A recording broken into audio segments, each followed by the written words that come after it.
We're now recording. Okay. Welcome back, everybody. Last week we ended the session after you guys slaughtered some bullywugs in their kind of ready room or barracks here in the south. No, that'd be the north eastern tower. Oh, well, it's not really the tower. It's kind of a separate structure. The tower is a little bit farther to the east, but supposedly that section is inhabited by lizard folk. This room was inhabited by the bullywugs. There's muck all over the floor, and it's difficult terrain. And I'm going to try to stop saying because when I listen to the sessions the next day, I sound like an idiot. But anyways, there's mud all over the floor, and it causes you to suffer the penalties of difficult terrain. The bullywugs were not affected by it, and they kind of ganged up on Gore, who charged in and took the brunt of the beating while the rest of you cleaned up. We just ended as the combat was over. You guys catch your breaths and look around. There's question pending, which is whether there are sounds coming from upstairs, and the answer to that is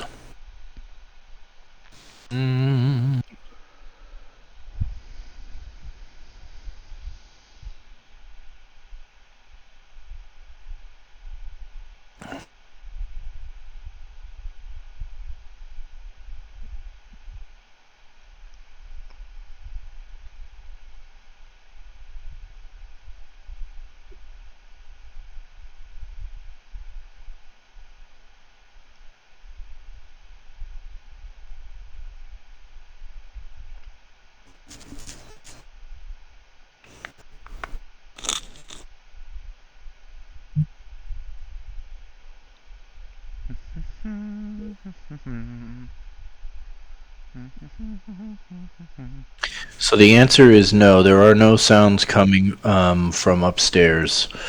There's a window that looks out the north over the moat, and a stairway that leads upwards into the second floor of the structure, which is overhead. But there's no sounds coming from upstairs.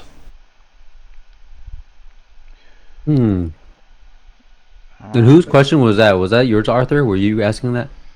No, it was nobody's question, but mine. Oh, okay. I mean, we're tapped out on potions, right? I think it's determined that maybe there's 2 shared between all of us at this point. Yeah, I thought it was maybe even 1, but yeah, I have 1. Okay, 2. It's 2 total. I have 1, and Bryn has 1. Oh yeah, your emergency one. That's right. My emergency potion. I'll give this one to Gore right now. Honestly. Yeah, I'm just curious. I'm worried about. I think it's worth spending a spell slot. I mean, him being at 14 health is nuts. So. Oh, what would you prefer? Do you spend a spell or do the potion? I mean, the potion at max is what, 10 health. So. Even that, I think we'll need both. Okay. Alright, I will use my potion. Let's see what my healing word or my cure wounds does first. Yes? He does have lay on hands. He still has lay on hands left? Yeah. How much of it? Just 1. Oh yeah. I'm not sure what that means. He has a pool of health essentially that he can give, so I think it's like 3 times his paladin level. So I think he has 15 total, but he's used all but 1, and that one usually you'll save. The total says 1, but that's incorrect. Yeah, I don't know. And it's 5 times his level, so it should be a pool of 25 hit points. Okay, you can change that for him. Just change the total to 25, and then change to whatever he used before to 1 or such. I don't remember what he used. I mean, it should have reset it. Yeah, I don't know. I reset it for him because we took a long rest, and I'm pretty sure he didn't use it last session. Okay, definitely change the total to 25. I mean, if he has 25 points of lay on hands, then then I'd have him use 24 of them on I himself. don't remember. I don't remember if he used one in the battle in the Great Hall. If he used it in the battle in the Great Hall, because you guys long rested upstairs. You came down, and remember you fought Asbara and some of the cultists in the Great Hall there. Yeah. And I know he dropped a fireball on you guys, and there was a lot of damage spread around. Then I he just may don't have remember. used it. Yeah, I don't remember if he used anything or not. I mean, we can always pull up the tapes, I suppose. Yeah, I guess why don't we go with why don't we wait and see if it's gonna end up. Well, I guess it matters now, huh? Yeah. Well, at first, before I changed it, it was at 0. So he might have used it all because of the fireball. Possible. If someone wants to pull it up and see if they can find it, while we're continuing on, I will say let's treat it as 0 for now. Okay. Do whatever else you're gonna do, and then if it turns out that he did have it, I'll let you guys kind of retcon it. If he drinks a potion and it turns out that he had lay on hands instead, and someone can find the tapes and he didn't use it or whatever, then I'll let you guys get the potion back and substitute it for his lay on hands instead or something. Okay. Makes sense. So I don't know if somebody wants to try to pull that up in the background. Trying to find it. Or Bryn. Yeah. Okay. Are you like looking at the Ulfgar. last I battle? can't. I mean, it's gonna be in session 21. I'm looking at the fight inside the Great Hall first. That's actually so funny. With the light crossbow, is that attack roll strength or dexterity? Dexterity. It's a missile weapon. Okay. And a light crossbow is a simple weapon as well. Mm-hmm. It does more damage than a short bow, but you can only make one attack.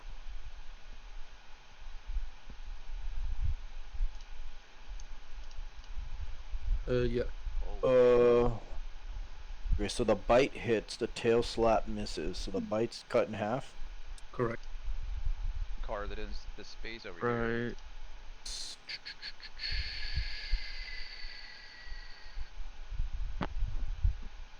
Wait. Let me refresh because I don't see anybody around me. Okay. The bite deals.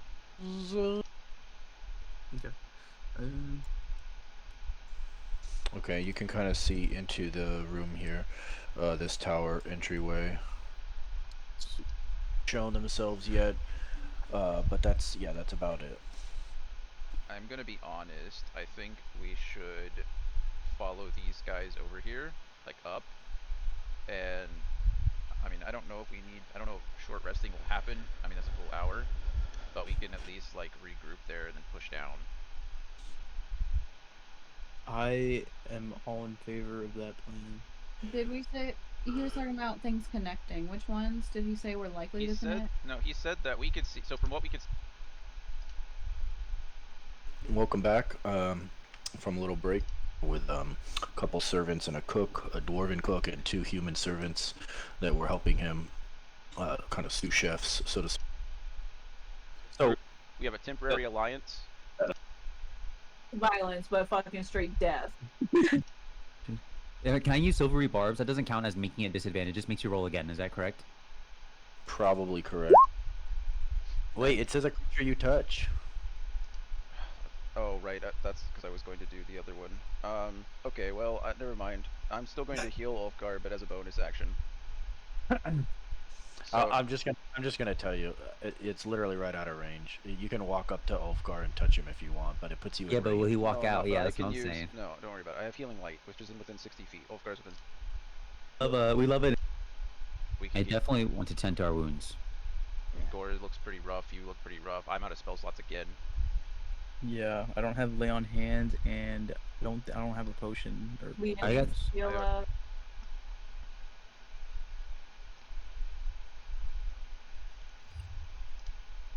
over this area, the floor has been churned into mud, and the stink of bullywugs permeates everything.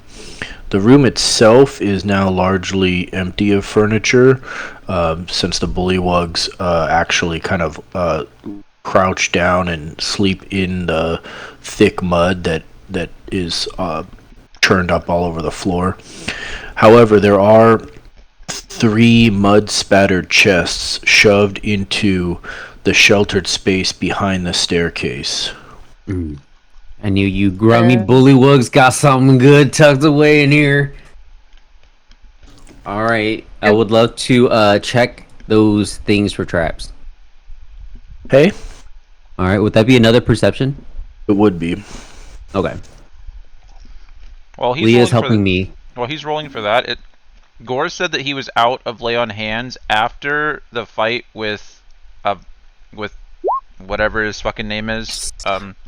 Asbara. Yeah, but I can't find where he used it the first time. Like in between the long rest and the fight. I don't know when he used it.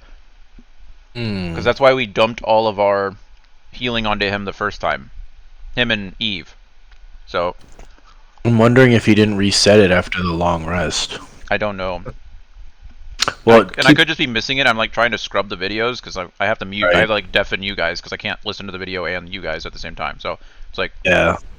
Well, To be fair, I don't remember him ever using it afterwards. So I don't know.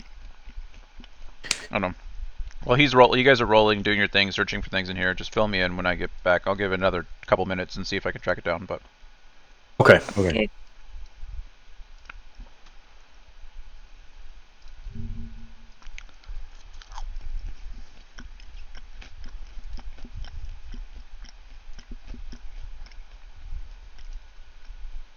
You'll, I got 2. I've got a couple. I mean, that's a full hour, but we can at least like regroup there and then push down. I am all in favor of that plan. Did we say he was talking about things connecting? Which ones did he say were likely to connect? He said that we could see. So from what we could see, that the southwest tower up above us, there's essentially a ceiling. But the southwest tower looks like it connects to the southeast tower. But we've been all the way up and down the southeast tower. So unless there's like a secret door here, or maybe it connects here, like maybe this room here with the pantry. Like they said, there's a storage room, like a kitchen storage. Maybe. Yeah. Okay. So this is the second floor. It looks like this is this here. Right. So the south. I'm trying to do this without revealing everything. I know you're good. So this is the Barbarian where you came in. You walk down the pathway. This is the entryway. This is the inner ward this is where you guys are all standing. This is where the cultists fled to. This is this area right here is the kitchen and the great hall, and this is the south. This is where the commoners essentially. Yeah, right here. This is where the kitchen should be. Right here. Yeah. Let me just do this. Hold on. I guess my question is there a ceiling above this great opening area? I thought this was all open. Like out here, right above where the lizard folk are. Is that incorrect? Hold on 1 second. Let me try to do this. See if this helps clarify the situation some. I'm fried. I can't comprehend it. This is the Barbarian. This is where we fought the sleeping bullywugs, right? So below this is the gatehouse where we fought the bullywugs before, and then we went up these stairs and there was that drum up here, right? So can you see that, Kayhan? Yeah. Okay, so I know it's weird. The bottom map that we're seeing. Does that help? There we go. Yeah. So this is So you guys came in here, and you went down. This is the second floor, but on the first floor, you walked into the kitchen right here, and then you walked through the great hall, and then you came out. Yeah, so, but what you could see is this tower here and this tower here. There's some structure between them that built up. Whether it connects or not, you're not sure. But this what I was trying to say was this section from here to here is just a wall. There's no. And out the outer wall, so you can see the windows. You can see out. Okay. I guess my question though is all of this fucking floor? Like, is there a ceiling above us on the first floor, or is this all open air? Open air. Okay. So it was open air. So what? This is just a window. This is just like an overlook, like a hallway that leads, and they can look over the. Okay, that's fine. It's not an actual doorway then. What the fuck is this then? Oh, this is all open as well. Okay, that makes because this is enclosed here. This is open because this is the walkway. Pattern is like open Yeah, air. there's like the. Oh, okay, so this whole area is just open, and this is just the entryway. Okay, we're good. I'm good. Okay, this is the mushroom penis, and then okay, we're fine. It all makes sense now. So whatever, this wall, unless there's a secret door that we missed on this level, or maybe or in the third floor, maybe in the prayer room or something, because I was back here, then it looks like this is just a wall that probably either connects to the kitchen or it's just Okay, cool. No, seriously, I get it now. Yeah. I'm sorry. It was just he said mushroom penis, and you're like, oh yeah, I get that. Yeah, you gotta relate it back to what people know. I love you so much. Okay, we're good. We're all I'm good. glad we traveled Hopefully together. hopefully this helps. Holy shit. Okay. Yeah, I mean, yeah. That's kind of what we meant. So- Just don't know. Yeah. This tower you explored. This tower you haven't explored, but there's clearly some kind of like Sure. structure here above the kitchen and the great hall where you guys were We said the just at. commoners. But this section is just a wall. So if we went up that section, we could possibly intercept them because they could possibly be running across to try and come behind us for all we know. Correct. Possibly. I mean, we can investigate this first. Yeah. We know that there's enemies over here though, which is kind of like my thought process is going towards them, clearing them out, Okay. and then pushing on. So my question for you all is: are we planning for the next session, considering session ends in 3 minutes, or are we fucking pushing through and taking over this goddamn castle tonight? Like, what are we doing? I think we're gonna call it here. I got shit I gotta do in the morning. I can't. Obviously, Red. Come on, Red? obviously red. That'd Yeah, be red. it's like fruit punch. You got like the Kool-Aid Fair, man face drawn on the side of it. Oh yeah. Thing though, every time. Like if there's a potion that heals wounds, I'm you know what it's it gotta be like you- gross.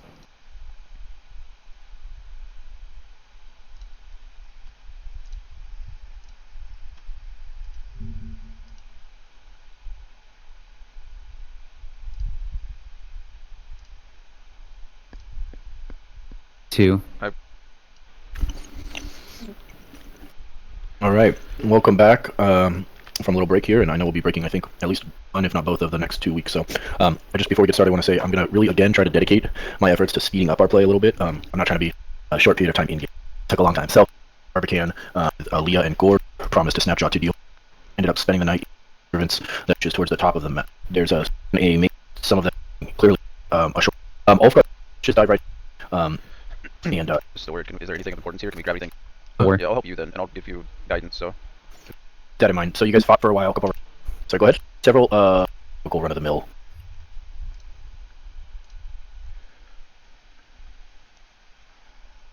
All right. While he's looking at that, Jonathan.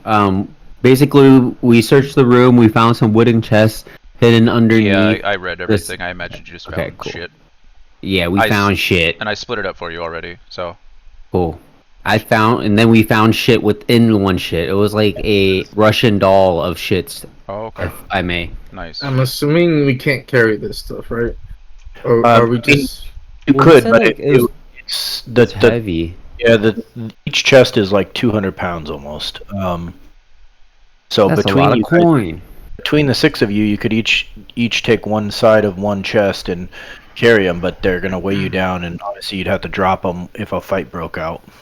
We'll finish them off and we'll come back for it, perhaps. Oh, Yeah, okay. You're because- saying it's a lot of money, but it's just a shit ton of coins. Yeah, It's over- right. It's like 30,000 Oh, copper I pieces. get it. So there'd be Yeah. the bullywug's getting shit on by someone. They're like, we're gonna give them the shit stuff. Yeah, it's like when you go to McDonald's and you order like a $2.99 hamburger, and then you throw like 300 pennies at the guy. That's actually Okay. Sounds like a viable Eve weapon. I found absolutely nothing. I scrubbed the fight in the Great Hall before, so this is after. So we fought Resmir, we went down, big fight in the Great Hall, scrubbed that. I used a shit ton of spell slots, and we used a lot of potions to heal Gore and Eve back up, because Eve took a lot of damage in the Great Hall fight, so we spent them then. And then we got chased out of the Great Hall the second time by they started chasing us when we decided to leave, and so we fought them, and that's when we fought the guard drakes, and then immediately after that we fought Asbara, and now we're fighting bullywugs. I can't find any time in between the long rest and now where Gore used lay on hands. Okay, so then I'll give it to him. So you should have a pool of 25, I believe. Okay. Yeah, I'd use 24, and I could still use a If that spell. was, Oh, go ahead. I was gonna say, if that was a ruse, you sold me, Jonathan. I looked. I did everything I could. Like, I was trying to scrub the video, and I was playing it at like 2 times speed. I mean, I'm sure you might hear the recording, actually. Like, I was doing my best to find it. So, if I missed it, then that's on me. But It's I no couldn't big find deal. it anywhere. I will point out that saving 1 hit point is smart. Saving 5 is even smarter, because you can use 5 to cure a disease or neutralize a poison. Oh, that's fair, too. I forgot about that. Did you find the ruling for the potion testing? I did. So the rule is you just taste it. So, So use 24. Either 20 Points? or 24. It's up to you. Whatever you think Gore would do. I have Lesser Restoration as well, so if there is a disease, I can cure most of them. Yeah, he'll use 24. The reason you keep 1 is because you can use that as kind of like a last minute heal for someone who's down, right? You just walk over and cast Lay on Hands, and they're back up and ready to go. Yeah, that makes sense. He's All at right, so 39 okay, so wait, 39 from 14. So you used all 25 24. from 14, 24. He should be at 38, right? Oh. Yeah. Thank you. Okay, so Bryn, you pop the cork on this little vial and smell it, and as you kind of swirl it around, you notice that it's very oily. It's actually not made for imbibing, but rather you drop a drop of this cloudy gray oil, and it beads up on your hand for a moment before it quickly evaporates, and when it evaporates, part of your hand becomes not invisible, but eerily translucent. And you realize that this is something known as oil of etherealness. Oh. The oil can cover one medium or smaller creature along with all of the equipment that it's wearing and carrying. Applying the oil takes 10 minutes, and the affected creature then gains the effect of the etherealness spell for 1 hour. The etherealness spell allows you to step into the border regions of the ethereal plane in the area where it overlaps with your current plane, which for you guys is the material plane. You remain in the border ethereal for the duration, which is 1 hour, or until you use your action to dismiss the spell. During this time, you can move in any direction, including up or down, although moving up or down costs double your movement. Every foot of movement costs an extra foot, so it's like difficult terrain, but not really. You can also see and hear the plane that you originated from, but everything there looks gray, and you can't see anything more than 60 feet away. While on the ethereal plane, you can only affect and be affected by other creatures on that plane. Creatures that aren't on the ethereal plane can't perceive you and can't interact with you unless a special ability or magic has given them the ability to do so. You ignore all objects and effects that aren't on the ethereal plane, allowing you to move through objects you perceive on the plane you originated from. When the spell ends, you immediately return to the plane you originated from in the spot you currently occupy. If you occupy the same spot as a solid object or creature when this happens, you are immediately shunted to the nearest unoccupied space that you can occupy and take force damage equal to twice the number of feet you are moved. This spell has no effect if you cast it while you are on the ethereal plane or a plane that does not border it, such as one of the outer planes. So basically the best way to explain it is like, you know, in Doctor Strange when he encounters the Sorceress Supreme and she like knocks his spirit out of his body and they're like floating around the astral plane. Yes. It's kind of like that. Like your body is transported to the ethereal plane and you can see the material plane, but you can't interact with it, and the objects there can't interact with you. But that's only for those who are in the ethereal plane and seeing like people in the material plane. From what they're saying too, people cannot perceive you. Is that correct? Right. Okay. That's correct. Unless something has like true sight or some other kind of special ability. Yeah, you basically, it's almost like you become a ghost in a sense. You can fly. Okay. You can fly through walls in the material plane. You can hover. You can fly up and down. Your body is basically a projection on the ethereal plane. You leave the material plane and you enter the border ethereal. Oh, that sounds fun and sneaky. It's normally a 7th level spell that lasts up to 8 hours, but because this is from Oil of Etherealness, it only lasts for 1 hour. And I can't exit it when I want to, right? I just have to wait till it ends. It says you gain the effect of the etherealness spell for an hour, and one of the effects is that you can dismiss it. So okay, I would say that you can probably choose to dismiss it at any time. Okay. Good to know. Good to know. That's cool. That's cool. I mean, it seems like it could set up a pretty cool vantage point in a big fight. It's a get out of jail free card. You drink Not it, really. then you run Whoa, away. not except that it takes 10 minutes to apply. So. Oh, does it?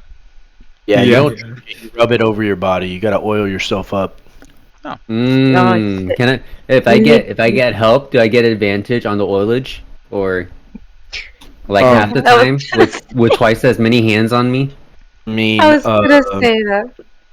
I could tell you probably get some subscriptions to your OnlyFans, but You know, I'm just trying to get Gore to lay on hands in a different way. You know what I'm saying? All right. Anyway, that's cool. That's cool. I would be happy to hold on to that. I mean, like I said, we can't really use it like combatively. Like it's definitely something. If we are planning something, then it'd be a great strat. But I mean, anyone can use taking it. Yeah. Okay, who's taking the 2 potions of healing? Just score chugging one now. Not a bad idea. I mean, have him take both and use one immediately. So just add one to his inventory and then. Yeah, top him off. Top him off. Unless you roll max, don't waste any. Really, it's 2d4 plus 2, which is anywhere from 4 to 12. No, 10, right? Yes. Yeah. So actually, it's impossible for him to waste misuse it. Yeah. I was gonna ask if we could. Go ahead, Eve. I'm listening.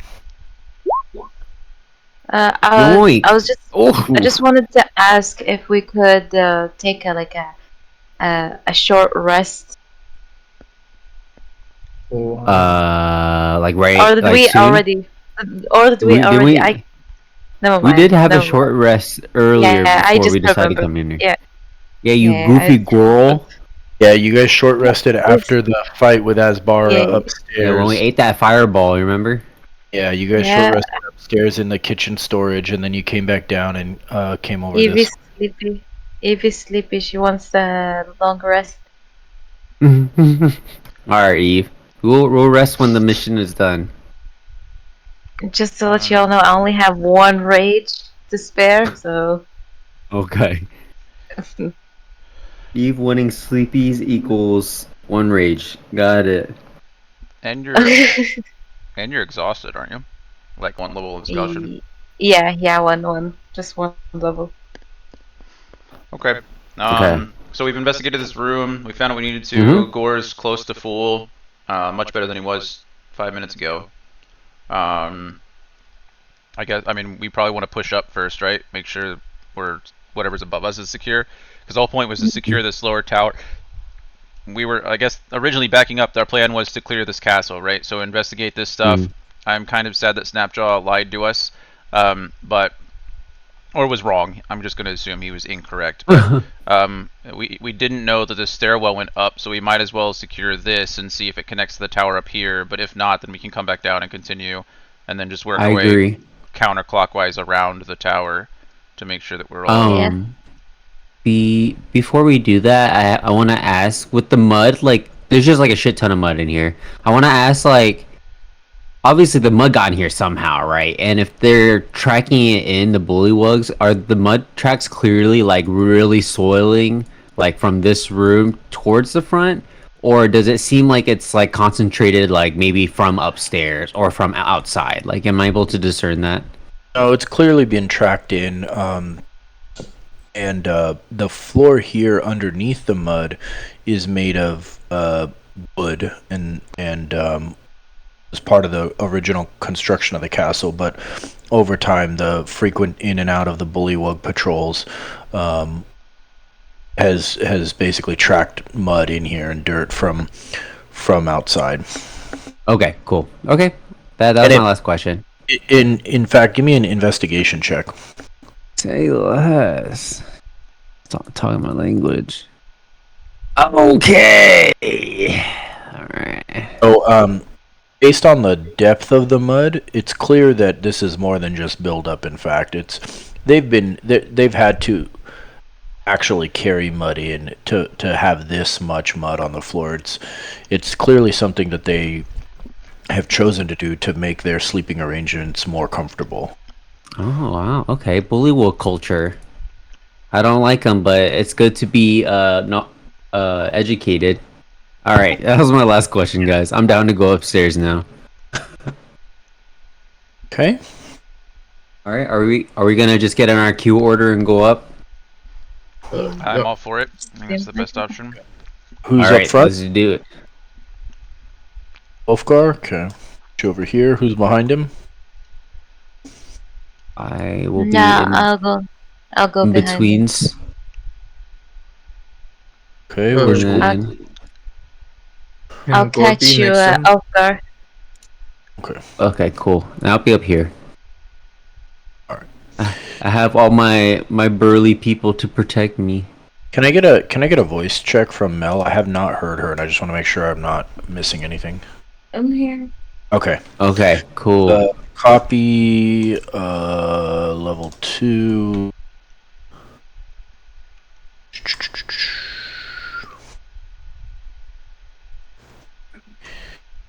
Haste.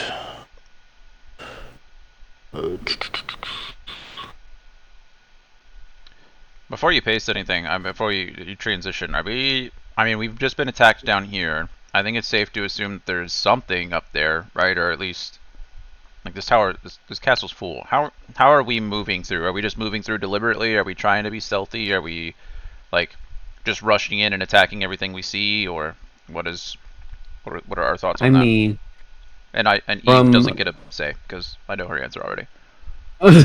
I kind of figured we could just like peek at first. yeah. Beside. Yeah, we can like sneak before entering rooms and stuff like that.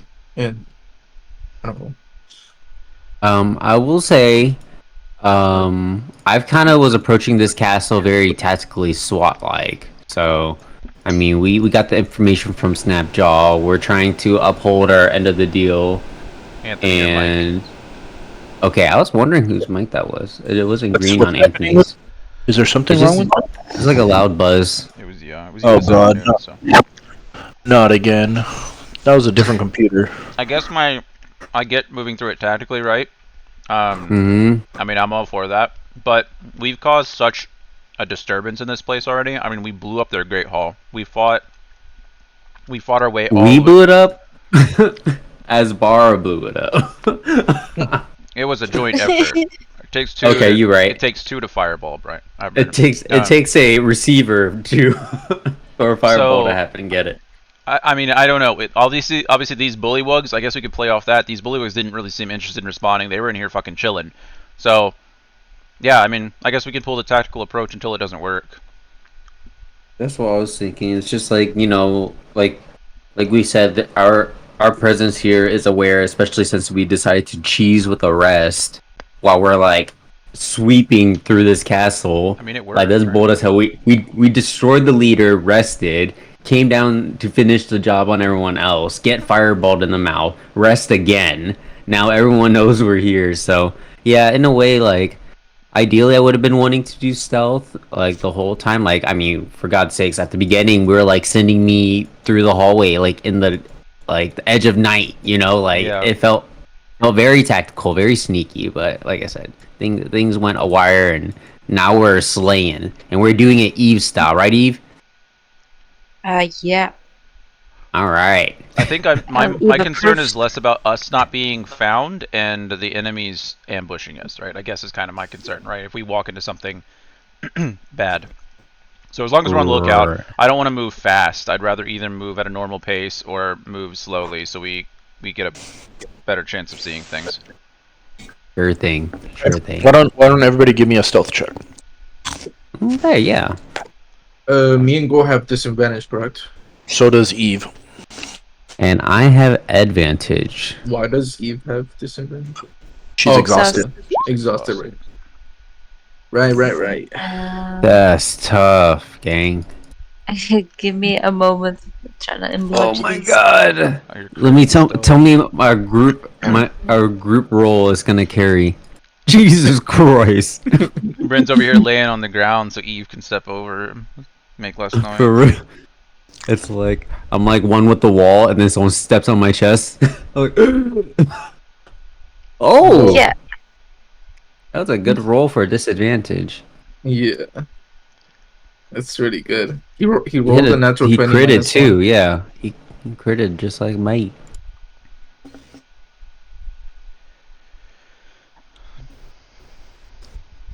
Alright. Okay. So, Mel failed, Arthur passed, Bryn passed, Ulfgar failed, Lara failed, Gore passed. So it's 50-50.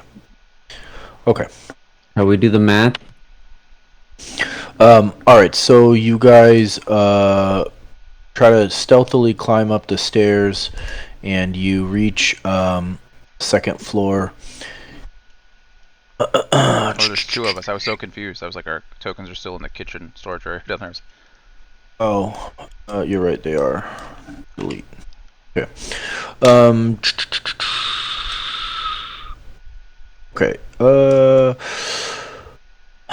So this, the second floor here, looks to be more barracks, used as living quarters for the bullywugs. There's again thick mud all over the floor that's been carried up the stairs and used to accommodate the bullywugs at night, much like humans or humanoids would, make a bed with pillows and blankets and soft things to lay on. The bullywugs here have churned the floor into a nice thick mud, several inches thick, to accommodate them at night when they sleep. The room itself is a mess. There's reed pallets, dirty baskets, and various animal bones littering the floor,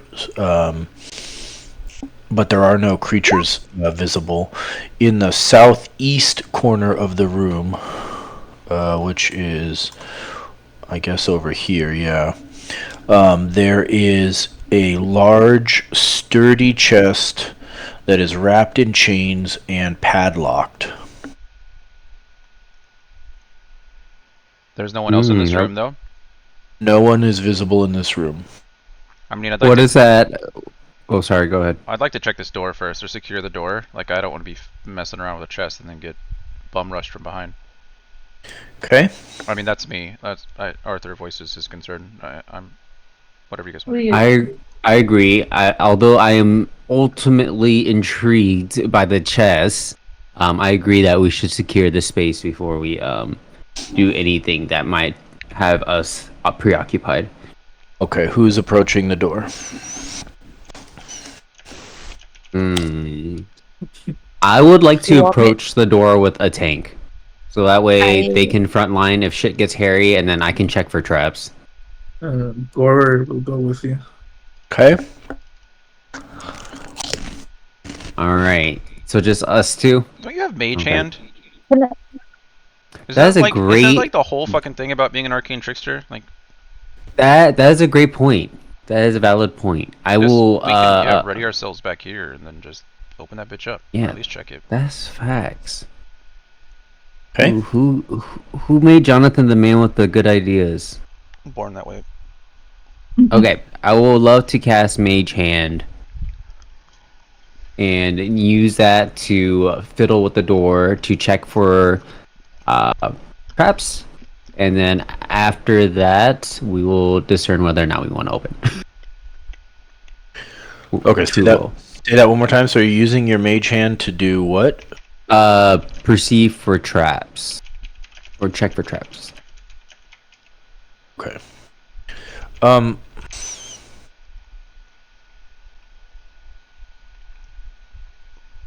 Don't forget that your Mage Hand is special too. Bryn. Yeah, that's what I'm reading. That's what I'm reading right now. Starting at 3rd level, when you cast Mage Hand, you can make the Spectral Hand invisible, and you can perform the following additional tasks with it. You can stow one object the hand is holding in a container worn or carried by another creature. You can retrieve an object in a container worn or carried by another creature, and you can use Thieves' Tools to pick locks and disarm traps from range. You can perform one of these tasks without being noticed by a creature if you succeed on a sleight of hand check contested by the creature's perception check. In addition, you can use the bonus action granted by your cunning action to control the hand. That's cool. Okay, so you want to summon the hand and then try to open the door with it? Well, okay, I guess at that point, the mage hand doesn't allow me to check for traps, so does that mean I have to check it before I can even attempt to unlock it? The point of using the mage hand is to trigger the trap from far away. It's not necessarily like to check the door for traps with the hand. It's just to be like brute force your way through it and be like, okay, I'm gonna swing this bitch open, or check to see if it's locked. Yes. Okay, got it. Now I'm learning. Yes, I will attempt to unlock the door with the mage hand. Maybe try opening it first. You know. Yeah, unlock it. Maybe it's just unlocked already. Go ahead, open that thing. Okay. So the door is not locked, and you are able to open it.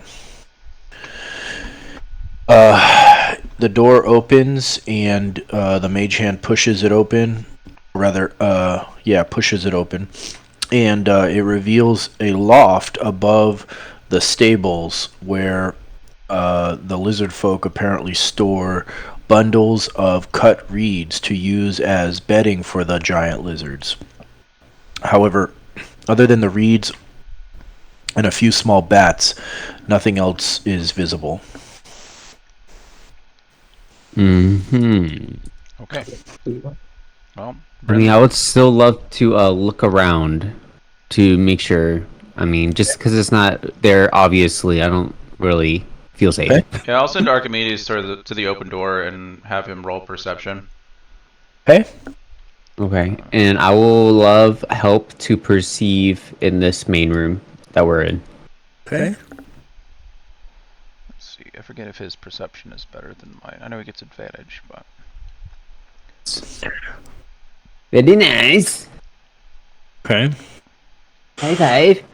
Bryn, you do not notice anything else that I haven't previously described. The room is still a mess. There's still reeds and bones and such littering the floor, and the only object of note is the chest down here in the corner by the stairs.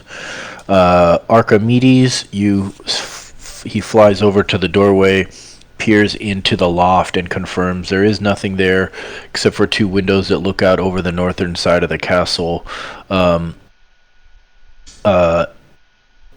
the various reed mats that are used to almost like you would put hay in the stables for like a horse. This is like these reeds are gathered from the swamp and used as bedding for the giant lizards in the stables below this. That seems so interesting. So, but there's no. This is a wall, right? Yes. And this is just outside the castle? Yes. That seems. Why would the bullywugs who sleep below allow the lizard folk to come through their sleeping area, up above them, into this area to gather reed and sticks and stuff bedding for their giant lizards? I mean, we rolled perception, right? We can't see anything more than we see, but like, just that seems weird to me. That doesn't seem like something that would. Whatever. I mean, we only saw what we saw. So, Bryn, try the chest. I would love to check the chest, yes. And I also want to point out, are we not concerned about the bullywug bodies all strewn down there? I guess our presence is known and all, but I mean, I don't know if that's worth tossing to the gator since we've been so generous towards it already. I think that's a great idea, great point. We can, if you check the chest quickly, we can either go down there now and come back for the chest, or we can try splitting the party and doing that, or we can. Okay. I did fail to mention something else. The stairs here also go up to the third floor. Oh, do they? Oh, okay. I apologize. I forgot to mention that. Okay, well then I say chest first, then downstairs, clear the bullywugs, upstairs, third floor, check the top. Yeah? Anybody? Okay. Sounds good. I'm okay with that. Okay. Alright, I would love to use Mage Hand again to unlock the chest. All right, go ahead and give me a these tools check. I'll guide you. Yep. Guide me, shorty. Oh, you got a 1. Sorry. Oh, it's okay! Shit, out here with them. Oh. My pee-pee's hard! Okay. So your mage hand takes your using your mage hand. You retrieve your lockpicks from your thieves' tools, and disarm. I mean, not disarm. Unlock the padlock that is holding the chains together around the chest. There, it clicks open with ease, and the padlock falls to the floor. I would love the Mage Hand to open it from this distance still. The lid of the chest rises, revealing sparkling, glinting silver and electrum jewelry. There's also various hand mirrors, shell combs, hairpins, and even some brooches with semi-precious stones in them. Breeches or brooches? Brooches. Oh, sorry, I heard breeches. I was Ooh, some pants? Get some pants? I said Electrum pants? brooches. Sorry, brooches. Yeah, like things that hold your capes closed and stuff. I just thought I was about to get some Electrum like disco pants, right? Some. That's what I'm saying. I was about to hammer time. Yeah, exactly. Staying alive. Question. Yes. Should I add the gold that you got at the first floor now, or No? no? Don't okay. add it now because we haven't officially taken it. That's right. Cool. Okay. Same with this. Is this like something we can easily divvy up, or do we even know the value of this stuff? So most of the silver is black and tarnished.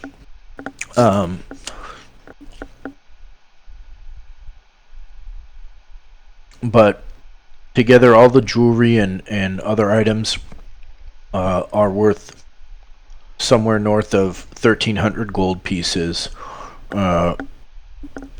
Again, the chest itself is rather heavy. It's full of metal, various valuable metals and gems and such. Sure.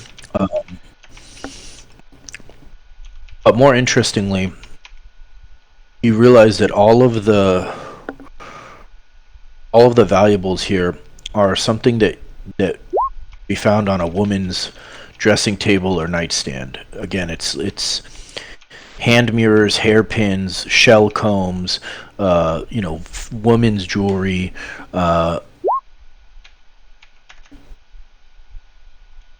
Yeah, these poor bullywugs. Someone's making fun of them. Like, yeah, let's give the bullywugs these scraps. Yeah, like Har. it sounds like.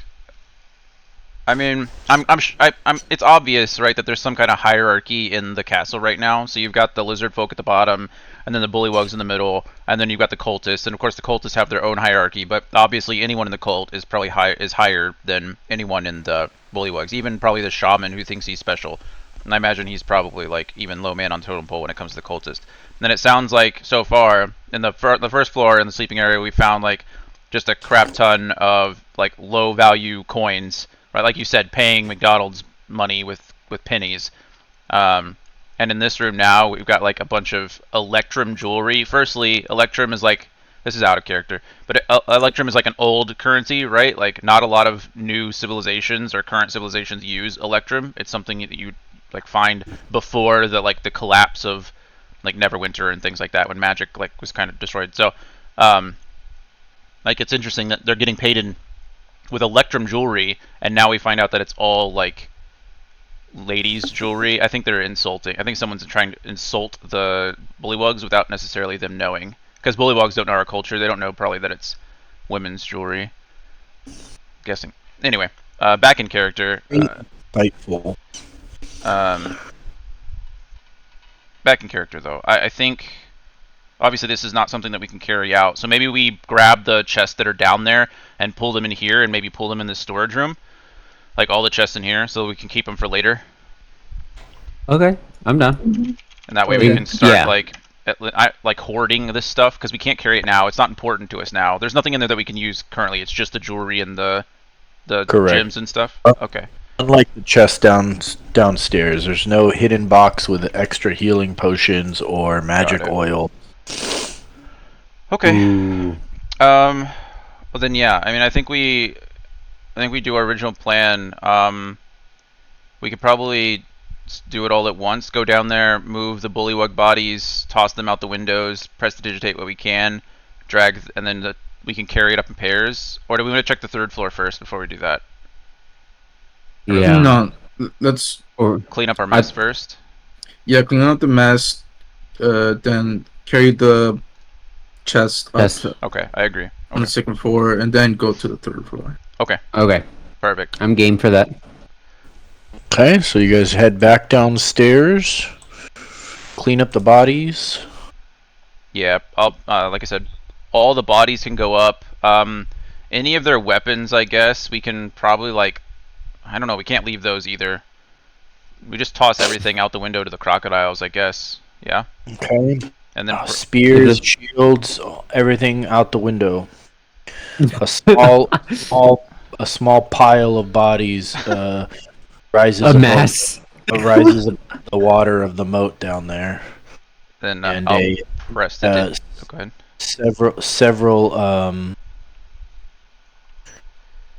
Several giant crocodiles respond to the sound of the bodies hitting the water and begin having their breakfast. How long would this take? What? How long would this take? I would say if you guys are trying to do it in a hurry, you could probably have it done in a few minutes. Doesn't take long to toss a bunch of dead bodies out the window and then cast some magic spells. I would say maybe if you were really rushing, maybe 1 or 2 minutes tops.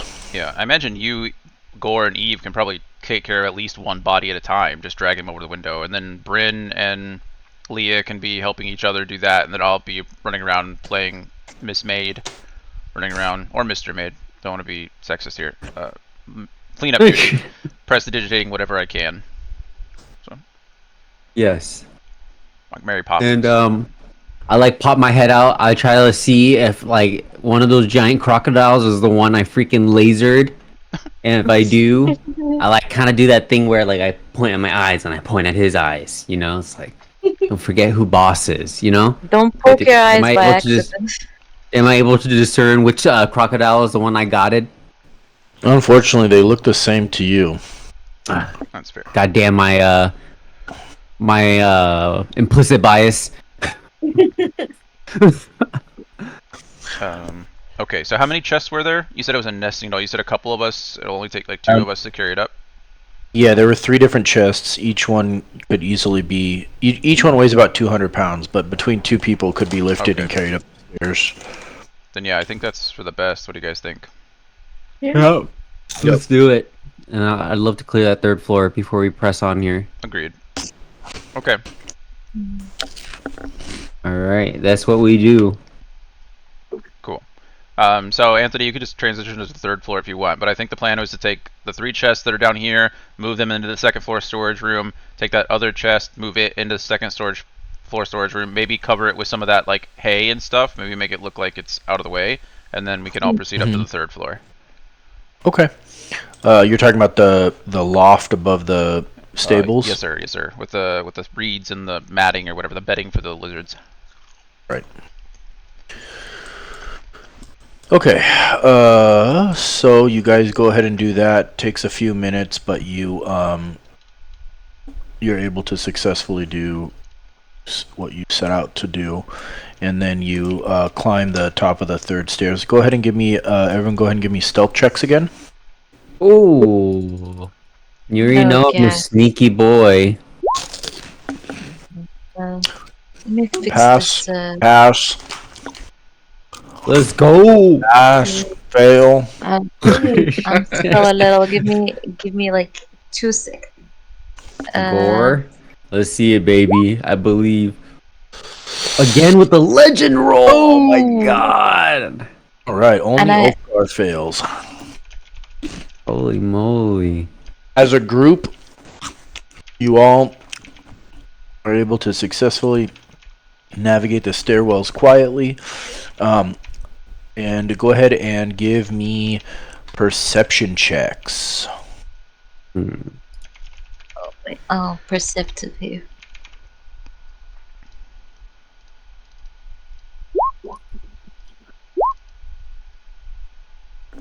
Damn. Hell yeah. I'm typing. Oh.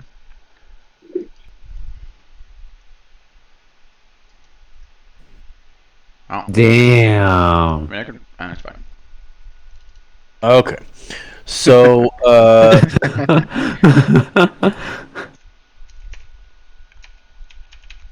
Alright, so you climb the stairs to the 3rd floor, and you see what appears to be yet another unused chamber. Originally, it appears this level of the barracks may have been used for storage and or for training during, when the weather outside was poor. There are several fencing dummies and targets that are stored up here. But they do look disheveled and like they would probably fall apart if put to any hard use at this point. You also see hidden behind 2 of the fencing dummies 2 more bullywugs that are attempting to remain unseen.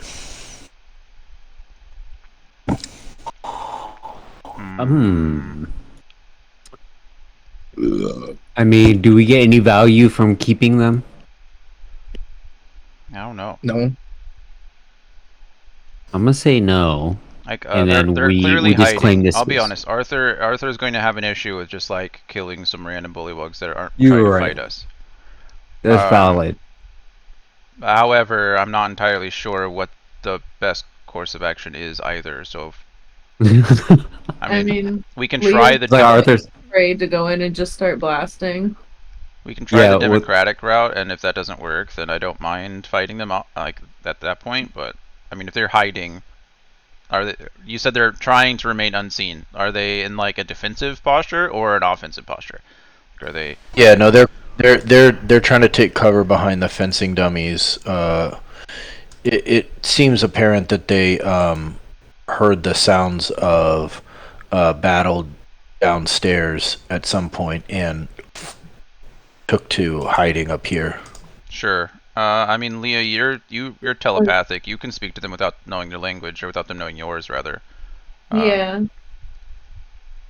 I guess before you do that, like, what are we gonna do? Send them? Like, where would we send them? What are we? I would say what I just don't trust them.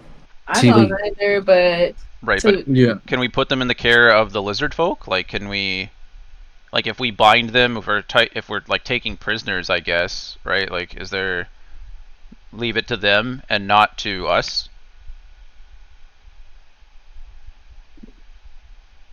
Like, obviously, letting them go is not an option, right? We can't just like let them go. They're either going to run out to the camp to the north and tell them. I say obviously. I don't know that. I don't know them, but logically, they could go to the camp and tell them. They could run throughout the castle warning them. Yeah.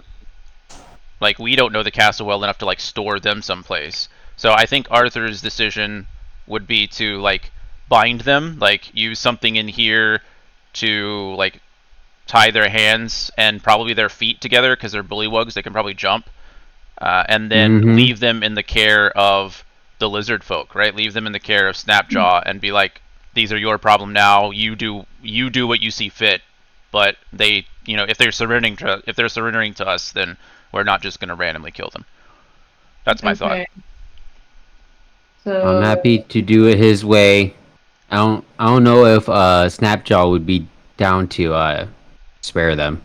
He wanted us to kill him. If Snapjaw and the lizard folk decide to do that, that's not my business, right? Like, but I'm just not going to be out here attacking random humanoid-like creatures for funsies. I mean, these are intelligent creatures. They're sentient, right? They're not like it's not like a beast. It's not like a wild beast. These are things. These are creatures that can talk and communicate. Yeah, and there's 2 of them. Like we can literally Eve will one-shot both of them. It doesn't even matter. Like these right now, they're not a threat to us. So. I can try and use the telepathy and tell them like if you're surrendering, like comply with us, kind of a thing.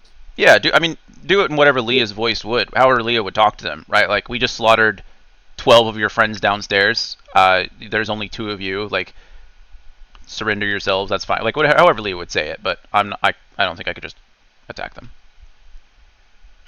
Yeah, me and Goro were just gonna go and grapple them. But if Leah's gonna talk to them first, go ahead. Try to just do the telepathy. Maybe it'll scare them even more. Have a random voice in their head. It's true.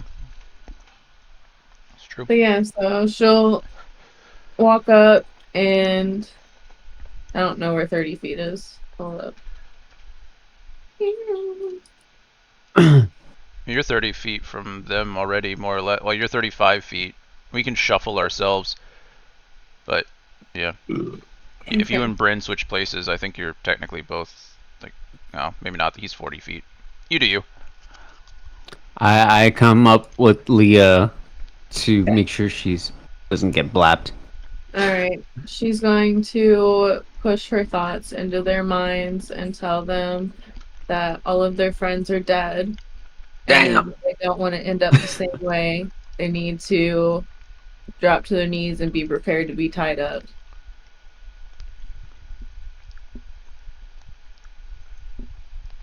We're not doing this for no reason, right? Bullywugs can't speak common, right? We tried that before. Wasn't that the whole thing? I said, like, for them to drop to their knees. Oh, yeah, no. I don't think you're doing the wrong thing. I just, like, are we doing too much? Like, is the telepathy even necessary? But I'm pretty sure from our experiences before that they could only croak. Like, they were speaking some kind of weird frog language. Yeah, this isn't like a us speaking English slower type of situation, and they're like, "Oh, your change is 33 cents," and you're like, "Oh." Oh, yeah. Anthony, are you there? Sorry, I was muted. Yeah, the Bullywugs have their own language called Bullywug, and they do not speak common, to your knowledge. At least normal. There may be some Bullywugs that speak common, but I was gonna say, how are they coordinating with these cultists? I was gonna say the average Bullywug speaks Bullywug. Okay, so Leah steps forward, and her thoughts intrude into the mind of one of the Bullywugs. I think you can only communicate with one of them at a time, but you basically try to persuade it to surrender. Go ahead and give me a persuasion check. Okay. I don't know. That sounded pretty intimidating to me. Okay. The Bullywug, in response, pulls out a gun. A gun. A frog with a gun. Pulls out the Tech 9. He pulls out a horn that appears to be made of crocodile bone and blows into it as long and hard. Can I like immediately Eldritch Blast as soon as I see it? Can I dash, and then since dash with mobile, I can move through difficult terrain without costing wait, extra hold on. movement? Time out. If we perceive his action as an attack, as an aggression, does that not start combat? Can we not roll initiative for that? Yeah. It does start initiative. Go ahead and click your tokens. Okay. Sorry. Piece of shit. Sorry. Oh, that was gonna be a 20. Come on. God damn it. I'm rolling so shit. Oh, fuck me. Bryn, you rolled the same again. I seen that. I wish that could be something we could bond over, but holy I'm shit, too busy being please, hurt. Gore. Fuck me. Are you kidding me? None of us rolled higher than Archimedes rolled an 11. Wow. Archimedes, go scratch that bitch. I actually will. Archimedes might actually. Doesn't matter, because they just have to roll higher than a 10. Wow. It ain't so. Anthony, tell me your rolls are ass. That is rough, man.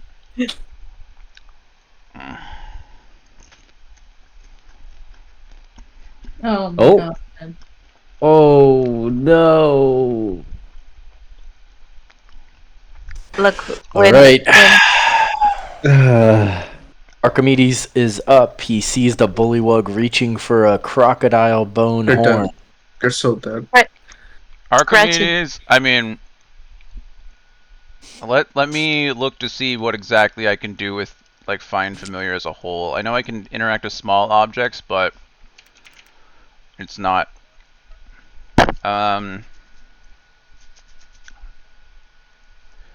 Yeah, I can cast a spell with me. Acts independently. Can't attack, but it can take other actions as normal. So I could take the horn. I can use my free item interaction, right? So, or my item, I can... Yeah. I mean, that's my only option, yes? Is to do that. So, Archimedes is going to do his absolute best. I don't even know the distance. I mean, it's 45 feet. He's not getting out of this. Like, he's using 45 feet of flight, right? To come, or 40 feet of flight, I guess, to approach the bully. Which bullywug is it? Is it this one? Yeah. Does it matter? Yeah. Okay. And yeah, I'm going to try to. I don't know. I'll let you decide if I even can. Like, is there anything Archimedes can do to impede? Because if I can't take the attack action, then I can't grapple or anything like that, right? So. You just take the horn out of his hand. I mean, yeah. I mean, that would be my. Is disarming an attack? It is. Is it? Oh yeah, a creature can use a weapon attack. Okay, so I can't do that. Talons aren't weapons. Find familiars can't attack. Familiars can't attack. What the heck? Grapple I know is an attack.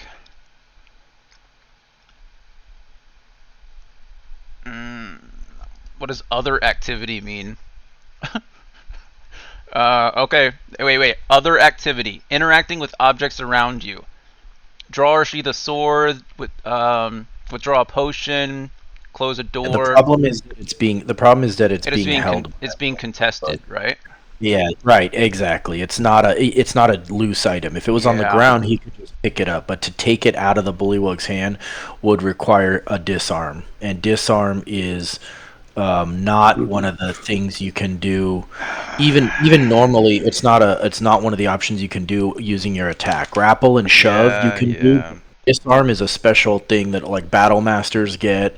There are other things, right? Like I think you might be able to disarm with a whip or something, but yeah, there's actually disarming, taking something out of someone else's hand would require at the very least an attack roll, some kind of contested attack roll that Archimedes just can't make. I mean, Archimedes. I'll still send Archimedes over there, and even because that was my first thought.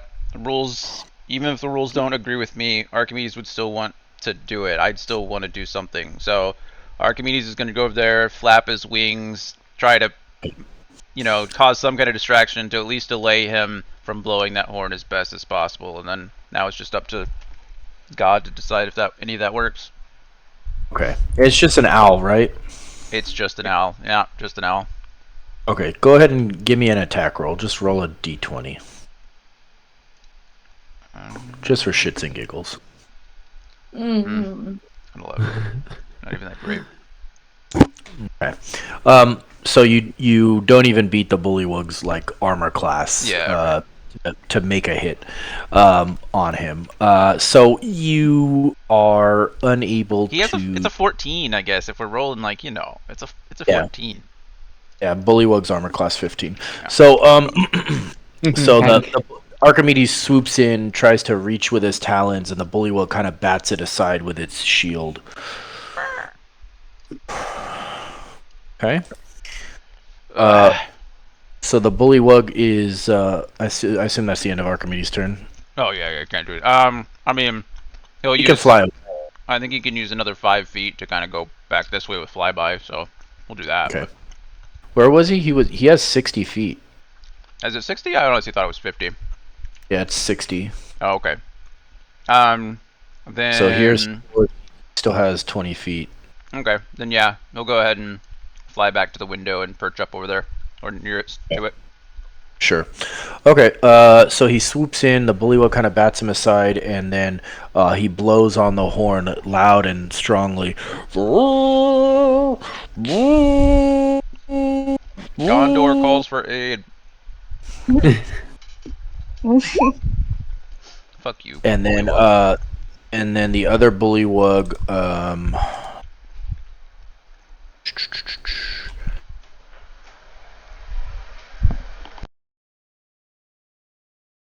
up towards Leah and attempts to bite her and stab her with his spear. Protection. Okay, so disadvantage on the bite. 13 plus 3 to 16 hit? Nope. Okay. That would have been a crit without protection, by the way. Damn. Don't touch the lady. Does 19 hit? Yes.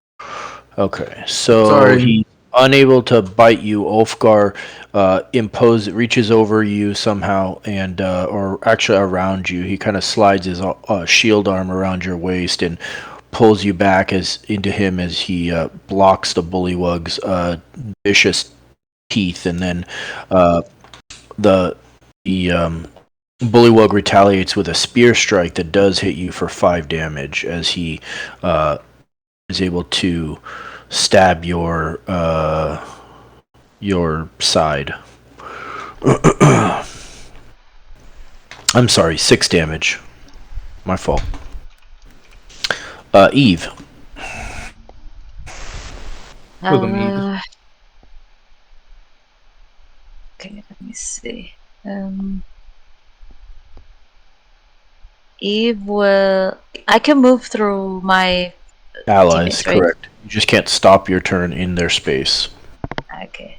Can't stop your movement in their space, I would say. So Eve will move. you kind of have to go around the stairs, but yeah. Yeah, like okay. So actually, how much if I could do this? Like, can I move? You have what, 40 feet of movement now? Yeah. So Yeah, I'll so you move. can go anywhere. You can go anywhere but behind this far bullywug. I wanted to move here so I could flank sure. this Berserker. Yes, no problem. So you circle around behind the other bullywug. You don't leave its range, so you're not provoking an opportunity attack, but you do flank it. I'll smack him with the hazard rod. Okay.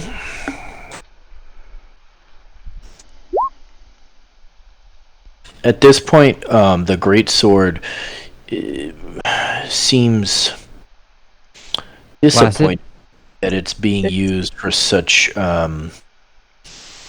easy prey. It casually slices the bullywug down, and it's like almost begging for some kind of real challenge. We'll get there. I'm looking for a real challenge. We'll get there. This is what my existence has come to. We're only training. We're only training for the better. For more. Yeah. And I've been wielded by some of the most powerful Netherese wizards in the world, and you have me killing frogmen. Listen. You look at them, they die, which is an amazing skill, by the way. You know. Whatever. Get on with it. Okay. Kind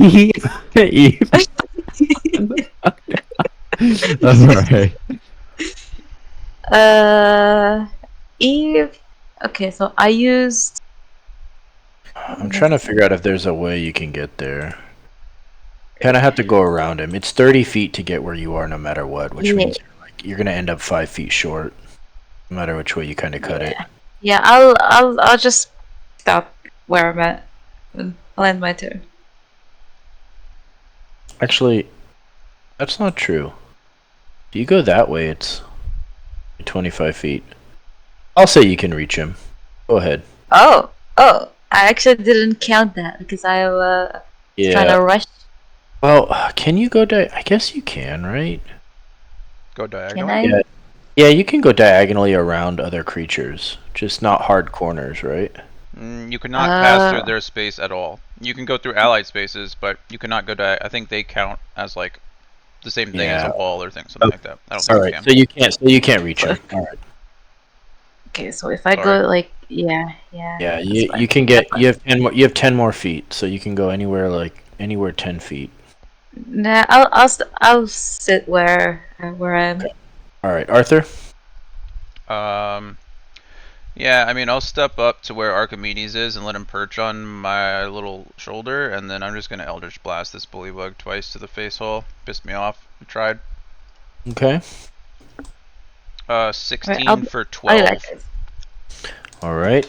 First one drops him in his tracks, and the horn falls from his hand, landing in the on the floor.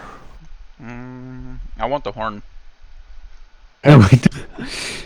He's like, I'm gonna get the mileage out of this. We are out of combat. Ulfgar's gonna walk up to his body and kick it. Fucking frog. Okay. No.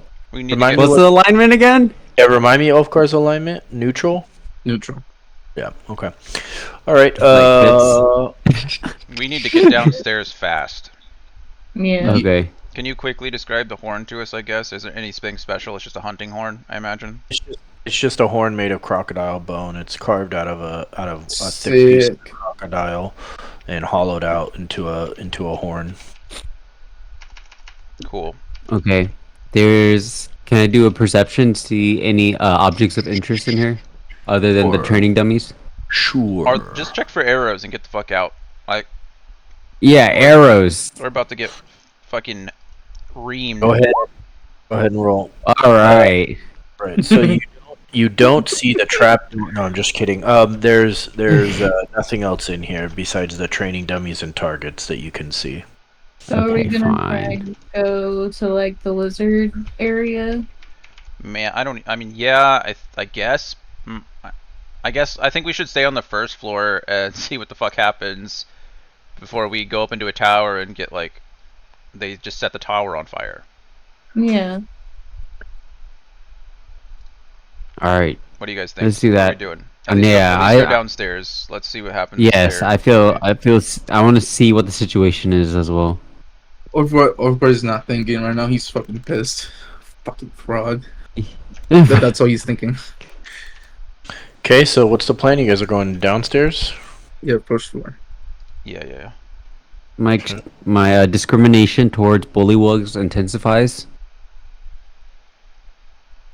This is why we should have just blasted him from the beginning. It wouldn't have mattered. I mean, all bullywugs are the same. It would have rolled initiative regardless, and we all fucking rolled shit. So we lost nothing from doing that. It was just, I mean, what are you gonna do? My fucking bird is the only one that rolled higher than a 10. So it didn't. It wouldn't have mattered whether we rolled 30 seconds sooner than that or not. Don't remind me. Alright, I'm back. Sorry. No, you're good. I think he's about to migrate us down while he's spawning every enemy to the main foyer. At some point, Bryn, do you not get advantage on your initiative rolls, or is that another rogue subclass that I'm thinking of? I don't think so. Let's see.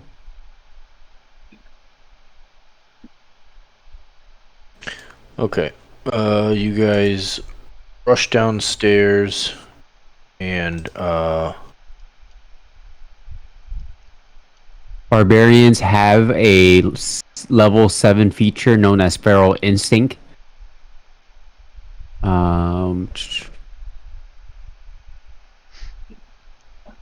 It's all good. Anything that gives you advantage to your dexterity basically would also carry to your initiative, unless the text would preclude its use specifically for initiatives. There's quite Sources a of few it. ways. Sources of advantage: DM, inspiration, enhanceability, foresight, the help action, and natural explorer. Inspiration would have been a great fucking use. yeah, that would have been smart. I didn't know you could use inspiration for initiative. It's considered an ability oops. check.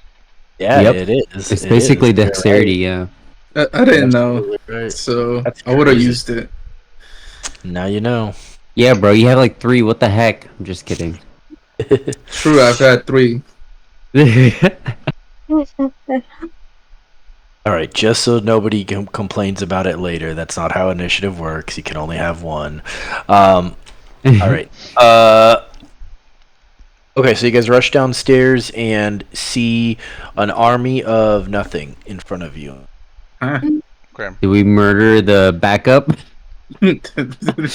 Quite possibly. I mean, I think we need to relocate as fast as possible. So as a group, we need to decide: are we going to try to go like push into this tower? So I imagine that bullywug horn was like specific to the bullywugs, right? We left those 2 bodies up there. They're going to see that they're dead because I didn't think about that until just fucking now. But if we're not there, then there's no real sign, I guess, of where we are. So do we stick with the plan and just rush into here and try to get up this tower? Yeah, we gotta move. Yes, let's go. Okay, that's what we're doing. Push into this. The lizard folk should be allies to us, so we're not fighting them. But I think it's like Snapjaw's already talked to a lot of them. Possibly. Okay, He so said you he- guys are going. Hopefully. You guys are going into the lizard folk area. Yeah, we're just sticking to the plan. Okay.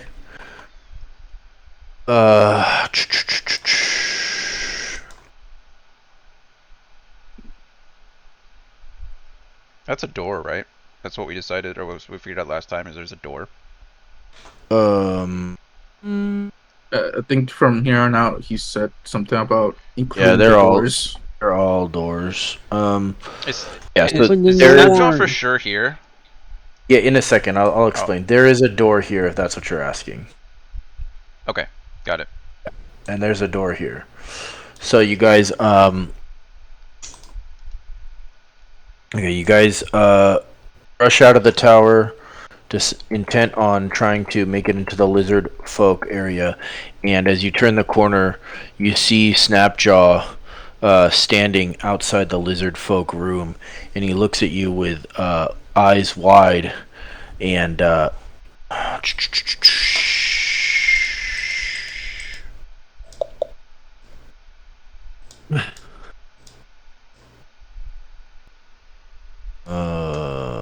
okay. In Draconic, he speaks to Leah, and he says, "Quick, in here! They're gonna be coming for you!" And he ushers you into the northeastern tower here. Usher. Okay. Can we warn him ahead of time? Like, if he can get upstairs and hide those bodies? I guess there's still blood, isn't there? Never mind.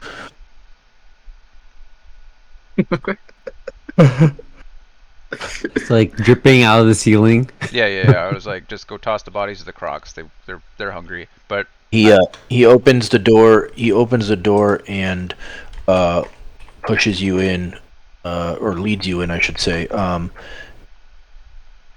wait. Revealing. Wait.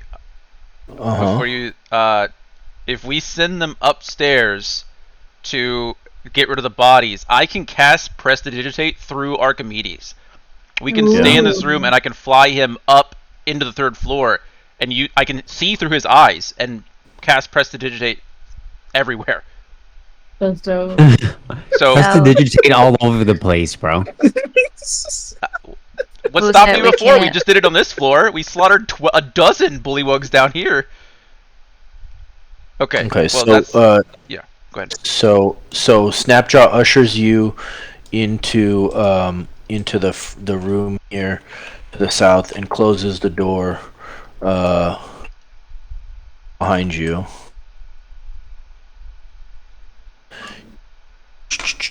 Inside, you see a handful of other lizard folk, and they seem to be startled by your appearance, but also not aggravated, since Snapjaw is clearly leading you in and waving them off.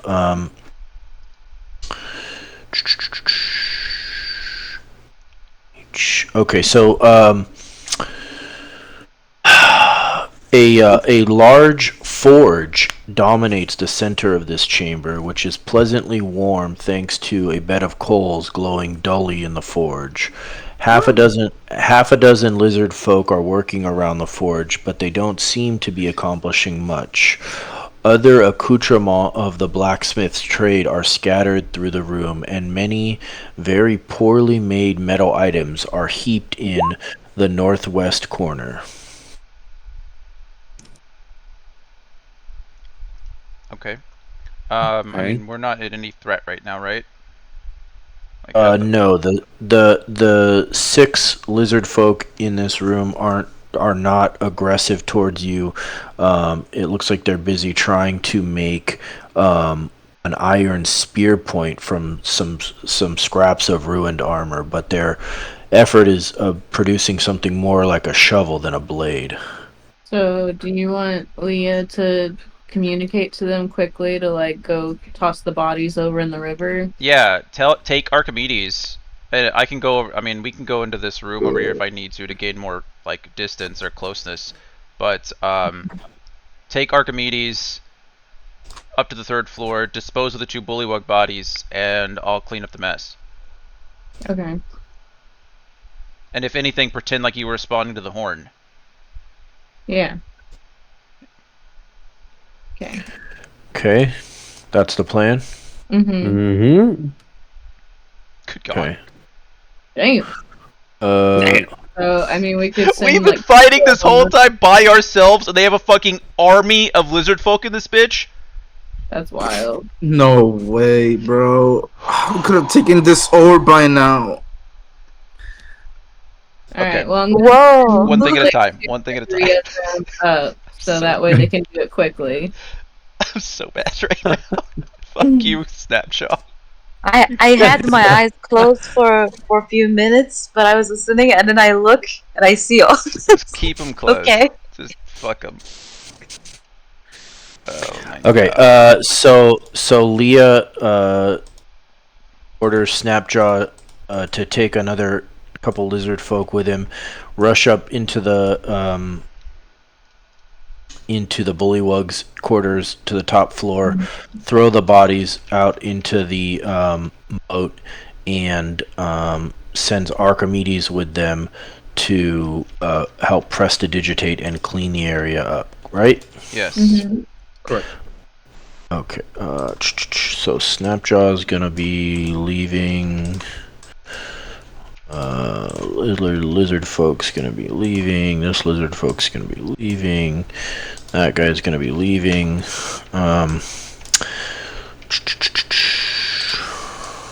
Do we like go ahead and go up the stairs? And Archimedes is also going to be leaving. Okay.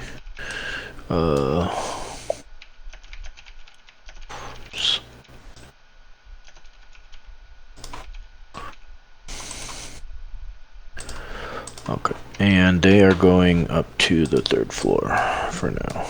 Alright. Meanwhile, what are you guys doing? The additional lizard folk, you tell Snapjaw to go dump the bodies over into the moat, and if they're caught, to claim that they were responding to the horn. Meanwhile, several other lizard folk filter out Curious as to your appearance as you guys decide what to do while you're waiting for them to make it up the stairs. Yeah, I mean, I guess we can just relay to them, like, obviously, you know, we're friends of Snapjaws. Is there a place that we can stay for a few minutes until we make sure the castle isn't going to come after us? Also, do we remember the name of the... Oh, Sharptooth. They would know the name Sharptooth, right?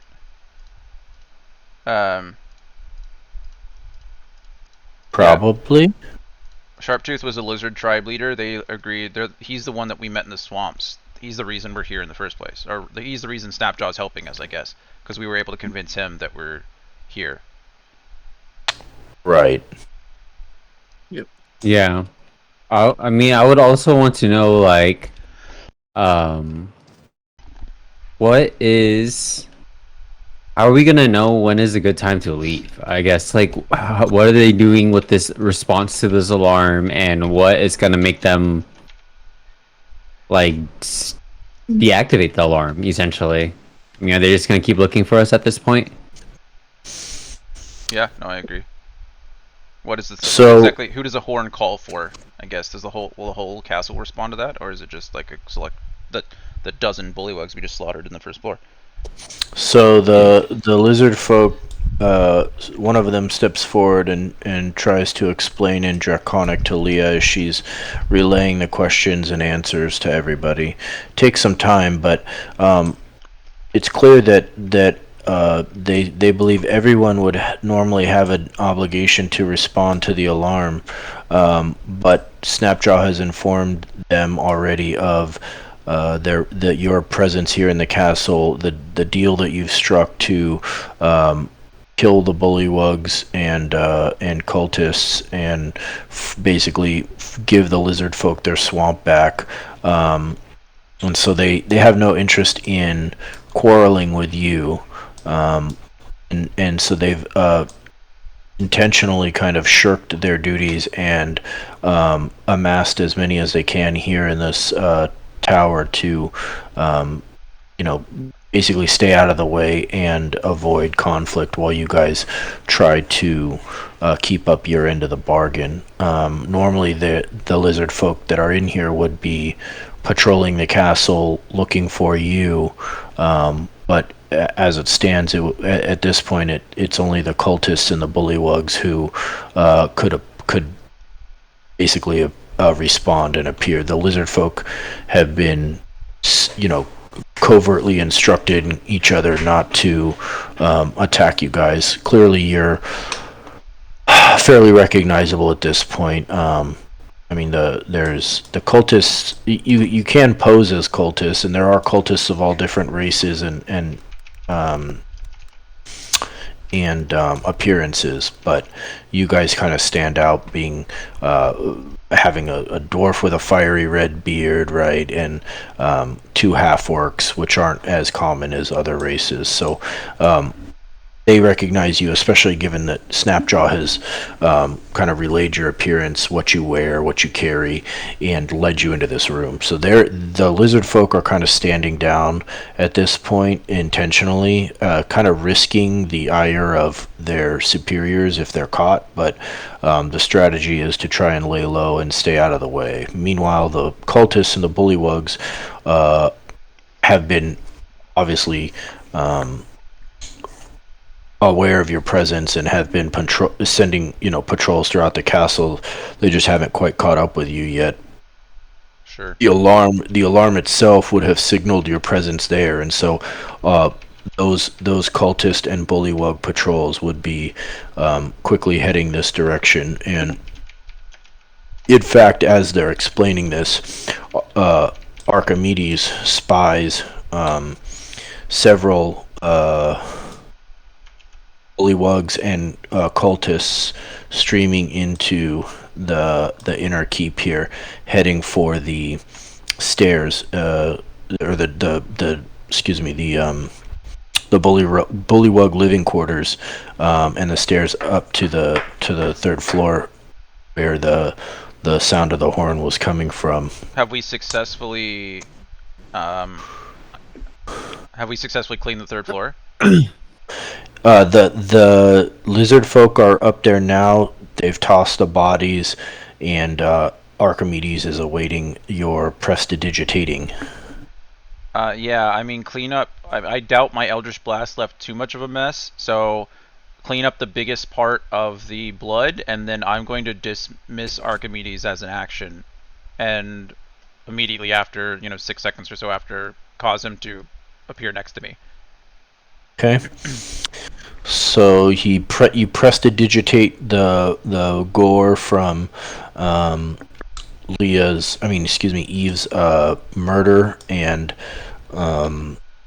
yes. Archimedes reappears next to you, leaving Snapjaw and the other lizard folk up there to answer questions as the cultists and bullywugs storm into the structure next to you. How many? Hard to count, but lots. Dozens. Probably dozens. So we should maybe. Honestly, man. Can we convince the lizards to revolt? Okay. That'd be crazy. Initiative for 80 lizard folk. There's only one way up into that room. I'm tempted to set fire to it. Yeah, I was thinking about cornering them too, but I don't know. Like we could also be putting us in a pickle as well. And I see why your fire idea might be a good way to cut and run the situation. Well, are they all upstairs now? Are they like straggling down? How... Oh yeah, they're all spread out. Archimedes could see them from as he flew out and in to the other room there. He could see them streaming into the inner keep area. The lizard folk ran upstairs and tossed the bodies, and you quickly cast prestidigitation and resummoned him back here. So you're not sure where they all are, but he clearly saw several of them streaming into the inner keep area just out here. Okay. You don't know whether they went in, whether they're up there, whether they're in there or what. Okay. How did the lizard folk mention that they're amassing here? How did they get into this room particularly? Like, did they just come in through the main entrance and like all start coming through there? Is there another way out of this room, I guess? No, there is not. They point to the stairs and they say that does lead up to the second and third floor of the tower, but there's no other way out besides back through the door that you just came in through. There's also stairs here that lead up, but again, there's no way out of this section of the castle except for back through this door. Well, maybe we should explore what's upstairs while we. I mean, there's no. Yeah. And that way, even if we did kind of open the door to the lizard area, we wouldn't be right there in front of the door. I mean, why do we need to explore? This is the lizard folks' place. Honestly, I don't care what's up here. If we ask the lizard folk and they're like, "This is our place," what do I need to explore anymore? The only thing I care about is there a way? If there's no way out of this tower, then like, I'm not gonna go invade these guys' place. All right. I guess it's just, are we gonna try to like? This is Sparta, our way out of here, or are we going to like try to wait? Are we chilling until things die down?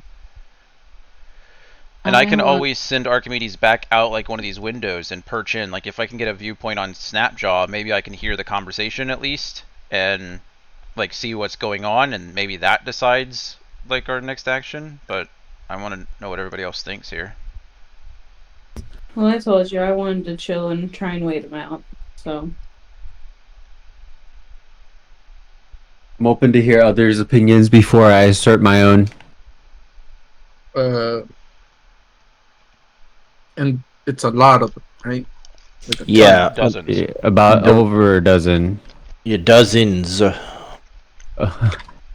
just want to go in. Like baker's dozen? You want to die? Just kidding. No. I I just want to do mean, it, but I'm just gonna. Can we pull a Twilight? Like, what is that last book? What's the last book in the series? Anybody know? New Moon. New Moon. Can we pull a New Moon? Yeah. Where we like just fight this out, and then if it see what happens, and then rewind like it was all a dream, like Alice. Could we encourage the Lizardfolk to attack since they're bullywug? They're cultists. They're not bullywugs. Yeah, the Oh, it's cultists. cultists. It's cultists and bullywugs. Dozens of. Oh, okay. Just dozens of individuals. Got it. God. mm-hmm.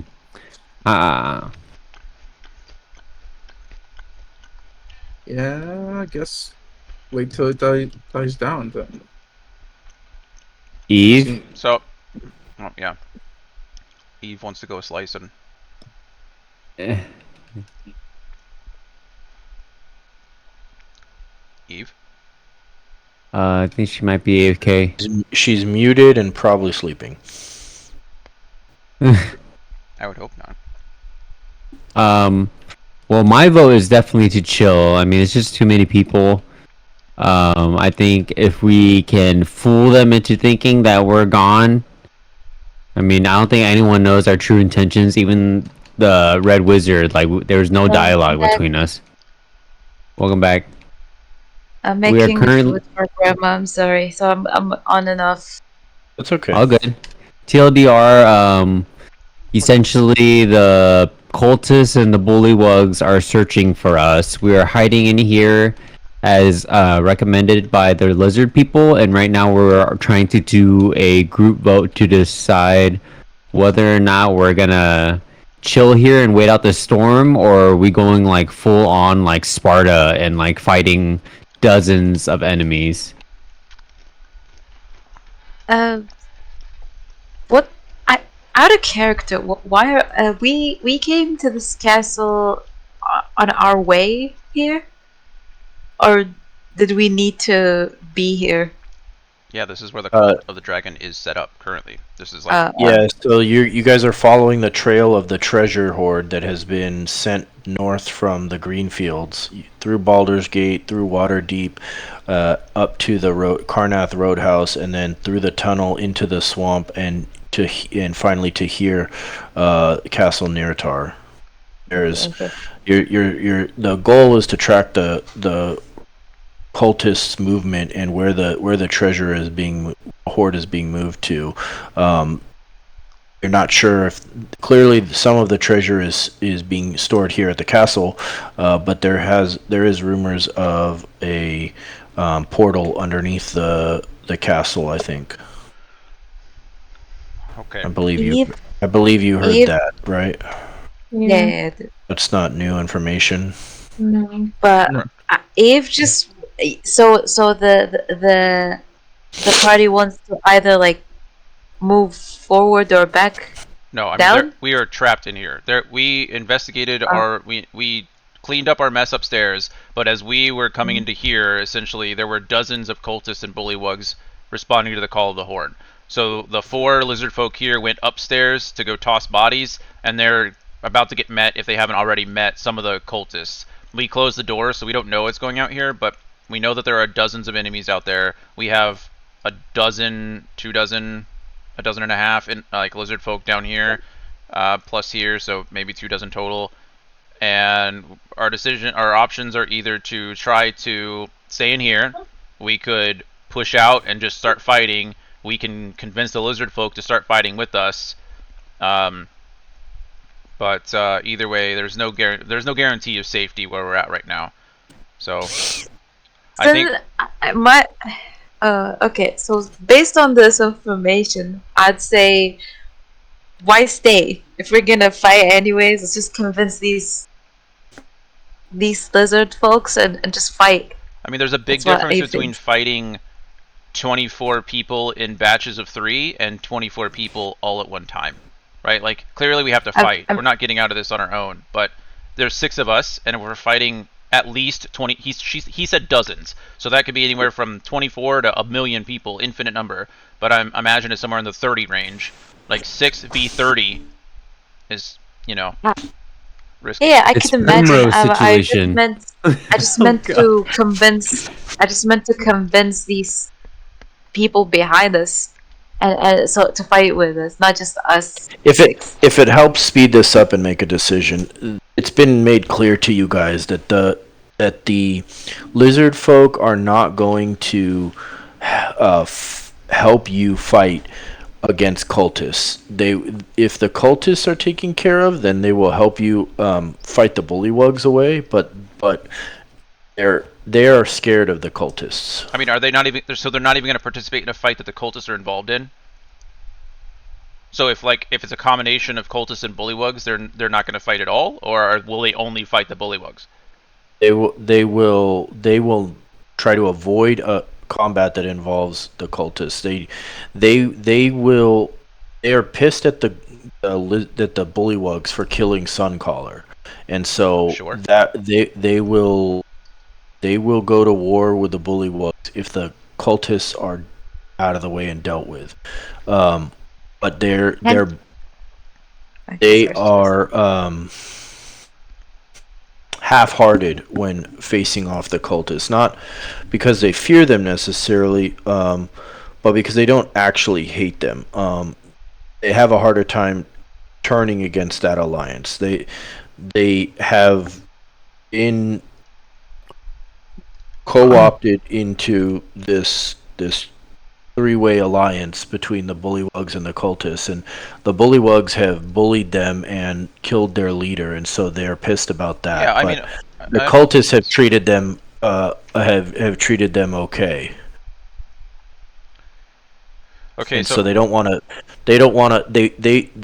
bullywugs killed, and they want to be as a group, how are we going to convince these lizard folk that to the cultists they're no better than the bullywugs, right? Like, Yeah. they've already helped us. I have an idea. Yes, please. I mean, they let the bullywug. I was gonna say we could try to deceive them by saying, "Oh, that the cultists are behind what the bullywugs did in a way," and say that it's their influence that it killed that Suncaller. forgot I his don't name. think that's Yeah, deceptive. Suncaller. I think that's what happened. So we could tell them. Persuasive. So yeah, we persuade them that why are you backing? Since you want to avenge this person, it's the cultists who did it. You know, who made the bullywugs do it. So we just try to persuade them. And I will also say that although the Tiamat is draconic in nature, and that you guys think this great god is gonna come and make your life better, do you really think that you guys, with how you're being treated now, are gonna be anywhere on the pecking order to be higher on the caste system that we have here? Yeah, no, I agree. I mean, once all the, I don't know. On the opposite hand, if I was playing devil's advocate, and we're speaking for the lizard folk. Like, once all the bullywugs are done, they might see themselves as, second under the cultists, right? And they might be okay with that.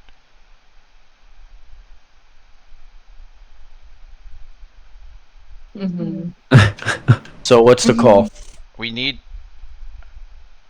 to convince them that the cultists are their enemies in one way, shape, or form, not just the bullywugs. So I like Eve's idea. I like Laura's idea of trying to convince them that, or not convince them, but explain to them that the cultists were responsible for the death of Suncaller just through the bullywugs. The cultists empowered the bullywugs to kill Suncaller, only to subjugate them further and put them below the bullywugs. We will fight all of them for you, but we need your help. We're going to need, at some point, you're going to have to take a stand and also fight against this threat, because if you don't, it's just going to happen again. Also, I mean, they know Rezmir. They can literally see the mask on Leah's face. They can see. I mean, they can. I have the insignia of claws on me, and fucking Eve has literally got a sentient sword on her back, right? Like, I mean, we've taken out Rezmir. We've taken out the cultists here. We're clearly strong enough to do so, but we're also realistic enough to understand, reasonable enough to understand that we can't take on 30 plus enemies at one time without their help. So I think that's all those points combined. We need to do our best to just convince them to fight if it's necessary. Yes? Anything else? That's gotta be a persuasion with advantage, right? Tell me, Anthony. All right, go ahead. Ain't no more. Just persuasion? I'll do it. Who's rolling? Yeah, okay. I got 5. I have 4. And I'll go ahead and do the whole guidance thing too. So 26. Okay. So, you guys successfully persuade the lizard folk to at least join the fight against the bullywugs to avenge Suncaller. And they, Leah conveys all this to them in Draconic, and they seem to nod and prepare to grab their weapons. More of them stream out from deeper in the tower, and there are lots of them. Good grief. I mean, there's 27 already, so what is that? Another... Okay, I hate this, guys. I fucking hate this. Go ahead. This makes me believe that whatever is outside is probably double their numbers. It's probably what? Double their number. Double our numbers. I mean, we've killed so many of these cultists, man. Like, there's no way. How many enemies have we killed? At least 4 dozen ourselves, right? I mean, I can count them, but I don't want to take the time. But yeah, I mean, if we're doing it, I think this is probably the big push. Like, we're fighting until we just kill everything. This is going to be a big fight. Don't save anything for right now. This is the moment. If we This take is the over time to use castle- the spell slots. Can you guys remind me what you did to the drum on the second floor of the Barbican? I shanked the shit out of it. We disabled the drum. Okay, that's what I thought. Yeah, I have it in my notes. Shaked. It was the thing I did immediately when you told me there was a war drum. I was like, I'm gonna cut that bee. Is there a way that I can send Archimedes around, like out a window, in a window, and see if I can get a better view of at least this area? Yes. Okay, then I'd like to. I'm gonna send him out and around and through this window, and this is all open here, right? This is all the open space. So if he can just perch in here, fly, find a little vine to sit on or a branch. I just want to see what the immediate thing is and relay that to everyone. Oh God, Okay. I'm so excited. Let's take a 5-minute break while I Okay. set this up. Okay. Ulfgar's longsword is hard. Yep, the bitch is shining right now. We about to get a new cool item for somebody. I don't know who yet. Just a rough estimate. How many bullywugs you think you've killed? Oh, I don't need a rough estimate. I got this bitch. 2, 14, 17, 26, 38. 38 since the Shambling Mound fight. So 38 just in the castle alone. Okay, thank you. Mm-hmm.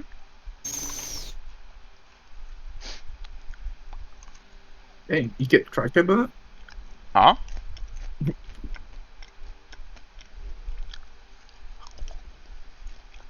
Well, good thing that. I can tell you everything we fought. We also fought and killed 2 dragon claws and 6 cultists, 7 dragon wings, 3 guard drakes, 4 more dragon claws, 17 more cultists. Yeah, we fucked up a lot of things. It sounds like you're listing off a crazy ass room service bill. I'm gonna go pee right back. 2 orders of mott sticks, 3 orders of onion rings, a rack of ribs. Whenever I saw Macaulay Culkin do that in Home Alone 2, I was like, that's really how that works. You guys ever play or ever listen to Rent or see the movie Rent? Oh yeah. Yeah. When they're singing La Vie Boheme. When that Oh yeah. is reading off. At the restaurant? Yeah. I'm gonna have to sing the song. Oh yes. Yes. I remember now. I don't remember.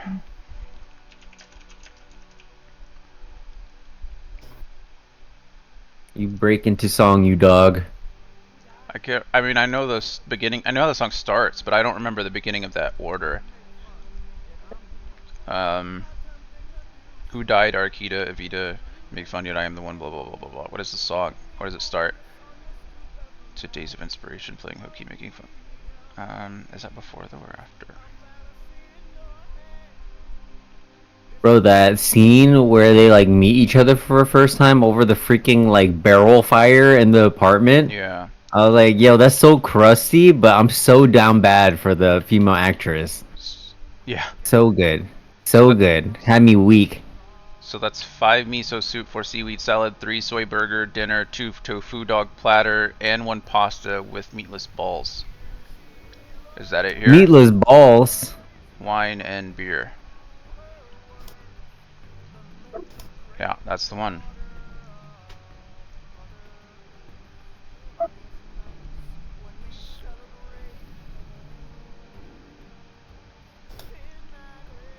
I feel like there's something before that. Is that the 13 orders of fries? Is that out here? That's the one I'm thinking of. Are you mistaking it for the Fairly Odd Parents theme song? No.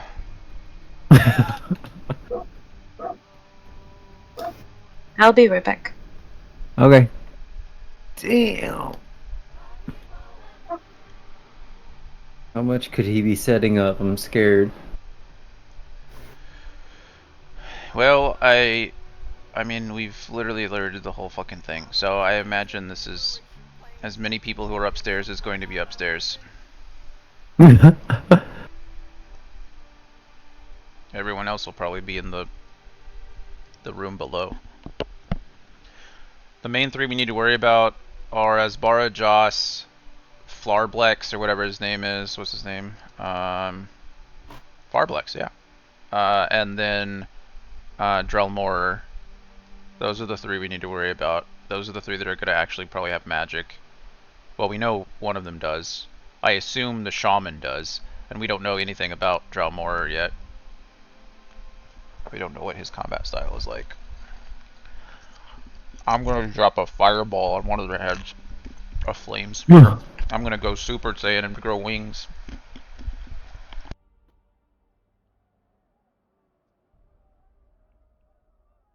But Welcome back.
I'm back. Welcome back. Welcome back.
Okay, almost done, guys. Thanks for bearing with me here. All good. Okay, let me just... Just reading over every ability that I have on my character sheet, so no big deal. Facts. Take your time. I'm reading all of course stuff. Hey, Bryn, you wanna lather up that oil real quick, and we can just put you in the back line. You think you can Slap it on. You think you can murk Asbara Joss in one turn? I can definitely neutralize him. Yes. Get sneak attack. Get unseen attacker since you're stepping out of the ethereal plane. Use your venom dagger. Or dagger of, what is it? Dagger of venom, dagger of poison, dagger or something. I think it's been used, right? Didn't No. No, I didn't use it. Oh, okay. I didn't expend the venom. I only used it to attack. I gotcha.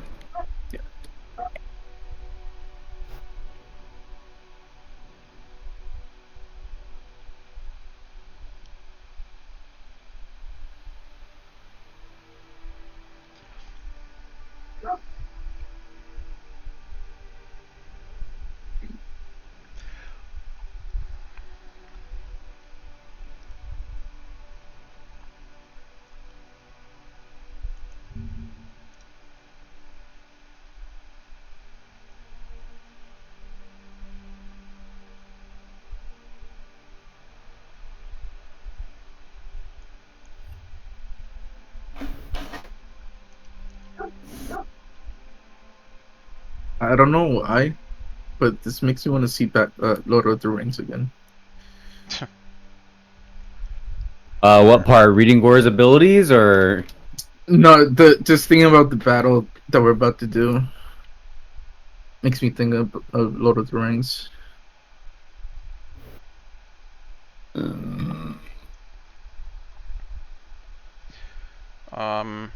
Anthony, how much work would it be to track like death saving throws for lizard folk? Or do you think it'd be better to roll like I'm not sure how... I'm not quite sure how I'm gonna handle this, because just bear with me 1 second, you're gonna see why. No, I gotcha. No worries. yeah, all you guys with your good ideas and whatnot, and then me rolling my super high persuasion. It worked. I mean, there's nothing in the rules that tell them that a high persuasion roll lets us do what we did. You could easily just not let us do that. That is true. I mean, he can do whatever he wants, but Yeah, right. that's kind of the point of D&D, right? Is as long as you're doing things like that are reasonable, you get the chance to do it. It's kind of the point.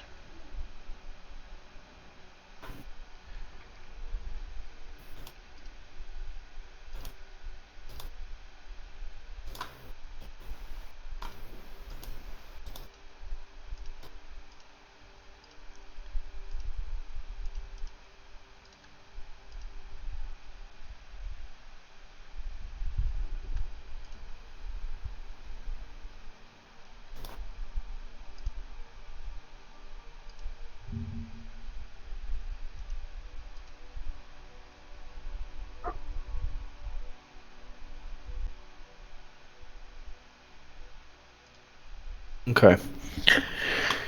Is everybody back? I am Yes. here. I believe so. Well, No. yeah, I don't hear now.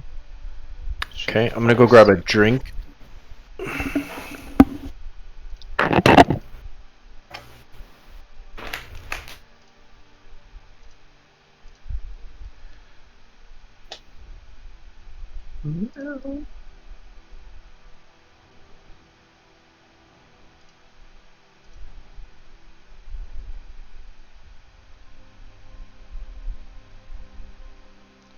Or she fell asleep waiting for us. It's gonna be sad. Yeah.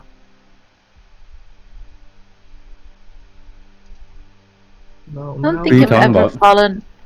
The only time it's I probably asleep. Well, if she went pee pee poo poo. She did. She didn't say anything. That's true. Oh, He did sound man. tired, so that's a She possibility. always sounds tired. She plays tired.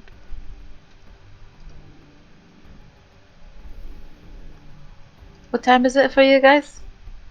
For her and I, it is 1:30 a.m. For me, it's 2:28 a.m. It's not Oh. that. It's not that late. It's not that late. Yeah, for I mean weekend. But Okay. Do we have Mel back yet? We're actually considering whether or not she's still with us. Yeah, she might be asleep.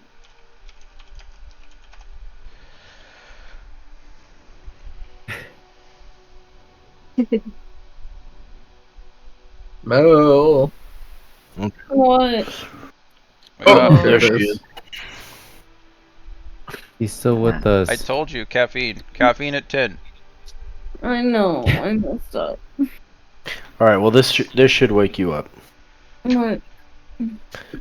Okay. So you guys convinced the lizard folk to join you, and trying to find squares for all.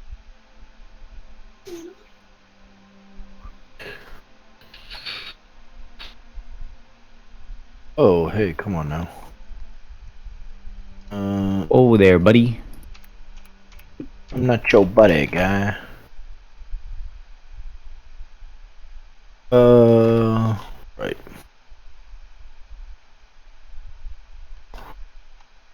Okay, that's good enough. So, I'm gonna take the liberty of swapping you guys all around. There we go. Okay, and then why don't I see Archimedes anywhere? He was somewhere. I think I covered him up. Huh. I don't see him. It's weird. Hey Jonathan, you ever played Neon Abyss before? Yep, I beat it. You like it? Yeah, it was a lot of fun for a roguelite. I enjoyed it. It was colorful, it was fun, the enemies were diverse enough to be interesting, and the abilities were cool. I haven't played since the update. There was like this big... I forget what they called Cornucopia. it. Yeah, I didn't play that because I beat it when the game pretty much came out, but I enjoyed it. It's cool. Gotcha. Okay. Okay, so the lizard folk kind of file into the room. I don't know if it matters, Anthony, but I can only see the titles Yeah. screen. Is it? Yeah, I know. Okay, cool. Yeah, I know. I'm just describing. You're good. So you guys persuade the lizard folk to... Oh, there's Archimedes. That's why. Duh. Okay. So you guys persuade the lizard folk to join you, and to join arms against the gathered might of Castle Neratar, or what is left of it, after your attempts to infiltrate and take down as many of the cultists and bullywugs as you can. What's the word I'm looking for? Surreptitiously? Anyways, you send Archimedes out the window, and he flies up and reveals the courtyard below. And it's empty. Just kidding. Jesus Christ.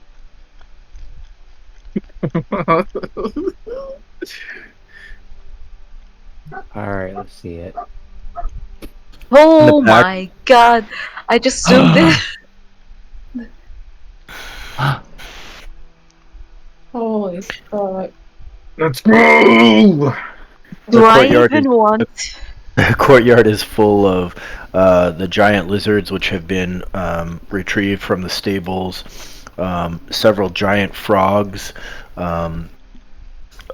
dozens of bullywugs, interspersed and intermixed with several cultists and dragon wings. In the back, Archimedes spies what appears to be the shaman, the bullywug shaman Farblex, and a elf that matches the description of Drowmorer. Okay.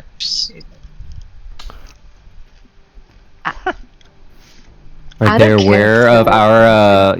Yeah, go ahead. Would it be good if I use Frenzy Rage again and suffer a second level exhaustion afterwards? Because this seems a bit. Your second level exhaustion is what? Disadvantage on attack rolls, right? I haven't really. Exhaustion 5e. 2 is your speed is halved. Speed, so your speed would be 20 feet. We took a long rest. Shouldn't that exhaust should have been gone by now? She frenzied once already since the long rage, or since the long rest. Boy. I don't know. Fuck. Huh? Do they know we're in here already? They don't. It doesn't appear to. They seem to be aware of Archimedes' presence, and they're wondering why there's an owl flying around in the middle of the day. Sure. Okay. I would. Go ahead, Eve. What were you saying? Oh, I see that you're using the picture that Bryan drew. I want to use mine, but I don't know how to change it. I'll figure it out. I'll show you after. Okay. Okay, so we know that these guys are like 90 feet and 95 feet away. The cultists are anyway. I mean, there are a few cultists closer, but they don't know we're here.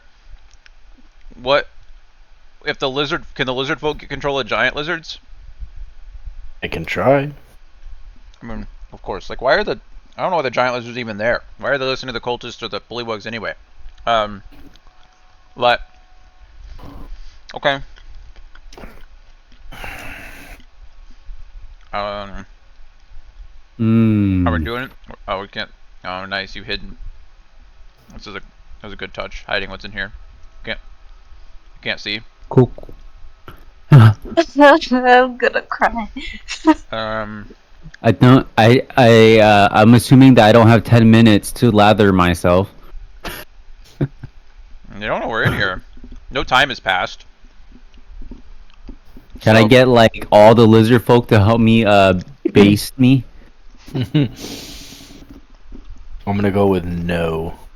Well, where is one shoe when we need it? And his magic missiles. Oh my god. Yeah. Okay.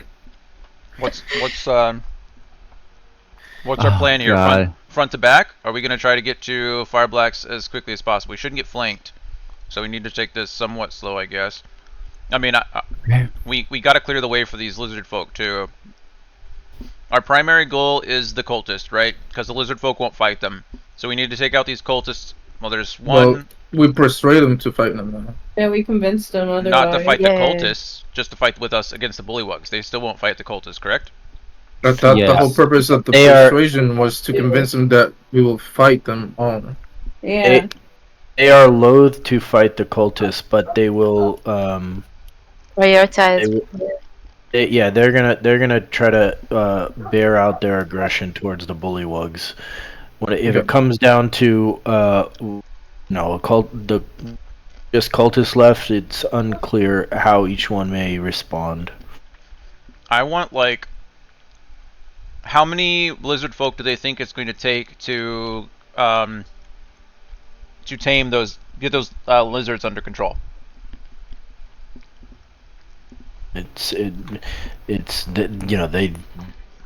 That remains to be seen as well. I mean, they've done this before, right? They are the experts. Wouldn't they know? They can try to command them, but the cultists may be giving them contrary commands. Okay, well, I think we should at least try it, right?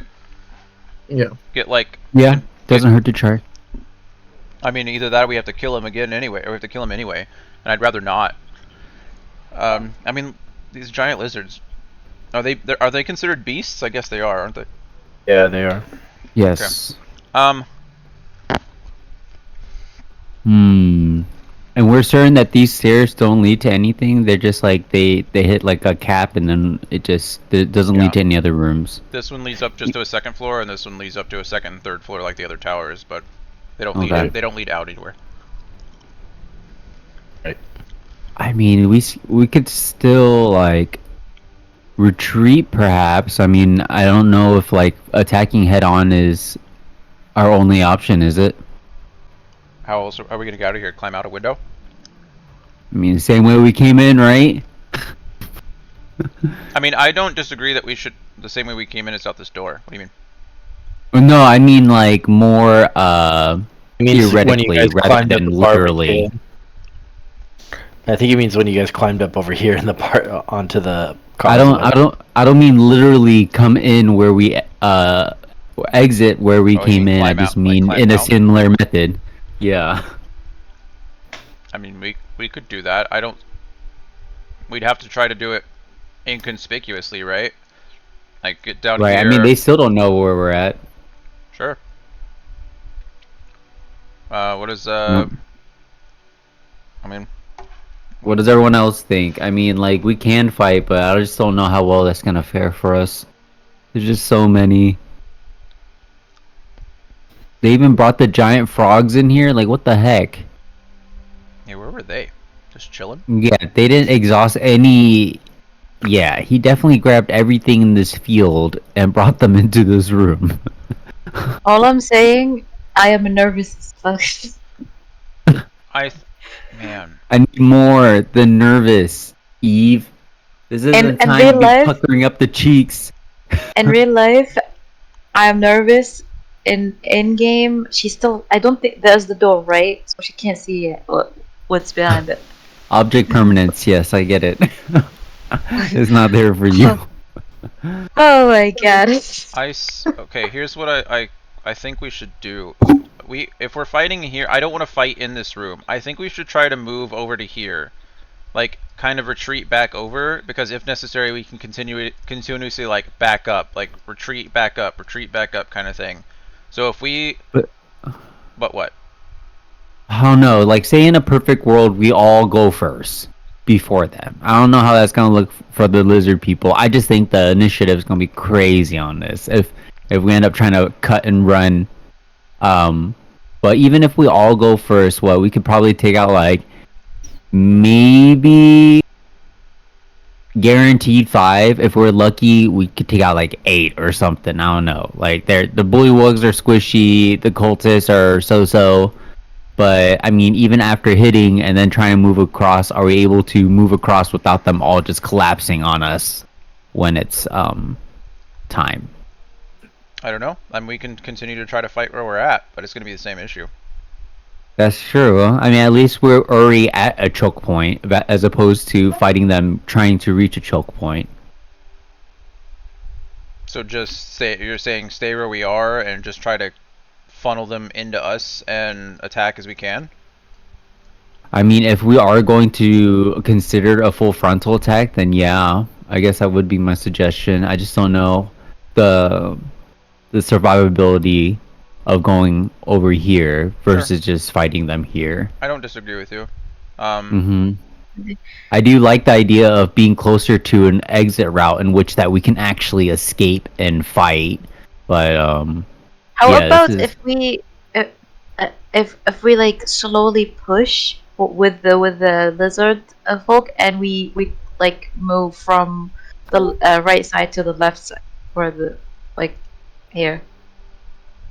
Like we go in and then we try like go this way instead of going straight. Well, that's what we were talking about, but that's what that's what Brandon mentioned is like we don't know how initiative's gonna play out, right? So Brandon's worried about, or Bryn is worried about, out of character. We're talking about initiative. Brandon is worried about that. You know, if we start to push out, 1 or 2 of us might go, but then 87 of these guys might go before we get the chance to. So I guess are we as a group, are we fighting, or are we gonna try to tactically retreat out of here? I thought, well, why? Ulfgar is like, I'm ready to smash. What I gathered from the persuasion that we did, I thought we were fighting, but I guess we still haven't decided. I mean, we persuaded them to fight, to assist us, right? If we were to fight, but that was before. Look, I mean, how many enemies are here? 2, 4, 6. Like, even with the lizard people, right? We're looking at 5 times 6. That's changed. That's 30 plus like some external ones. Let's just round it to 40, like 40 to 45 lizard folk. And this is easily like about the same amount of just even the small people, definitely more of the smaller tokens. And then we got the 2 bosses in the back, and we got 7 giant lizards. There are 65 enemies that we can see. Yeah. I don't know. I'm on tactically retreat. I just fear the worst for us in this fight. I mean, we could totally try to spearhead this, but it's not gonna be close. It is gonna be a close fight, I think. Like, I'm just saying I'm not gonna say that. I don't think we have the numbers to even. I don't know. I think we're gonna die. Just the likely, like, if we're just playing statistics, like, we're gonna get hit a lot. Okay. Then, if you guys say the retreat, I'll follow you guys. I see the situation. All right. Yeah. Leah, Eve. I kind of wanted to chill out in like maybe this area and wait until some of them go back to their stations, and the lizard folk can, you know, kind of try and hide us if they want to peek in here. All right. Eve. Your answer, Eve smash, or? Eve wants to smash, but Lara wants to.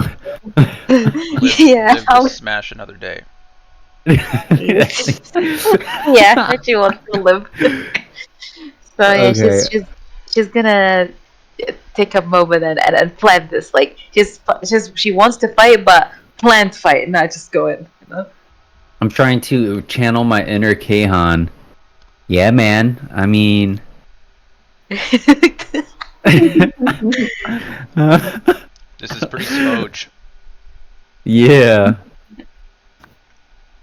This is pretty cringe, this fight here.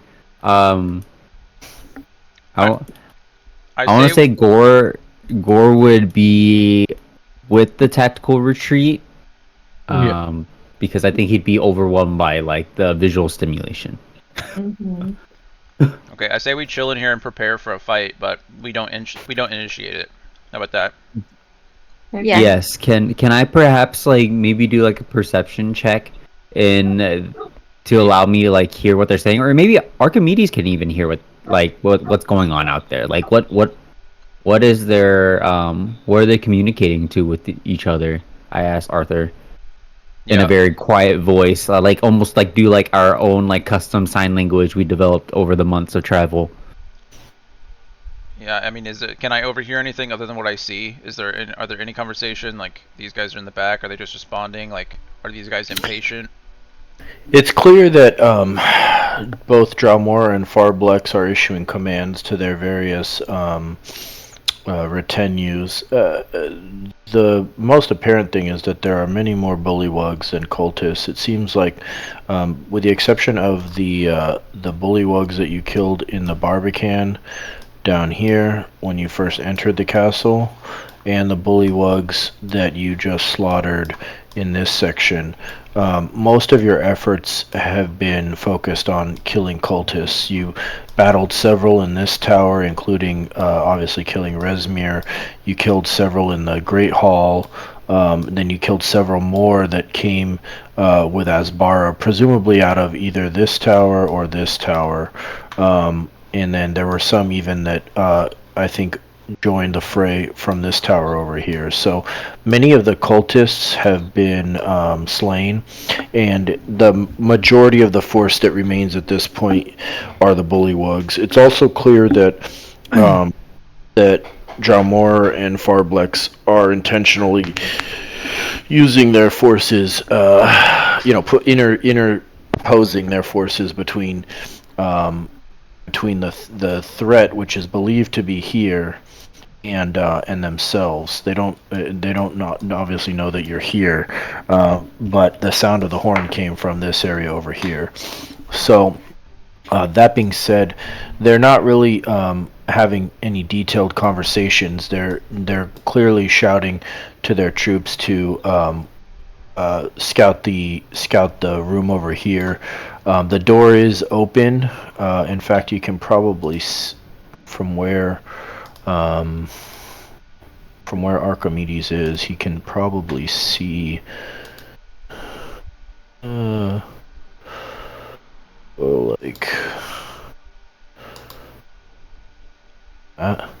He can see that there are additional foes inside the bullywugs area, including cultists and bullywugs.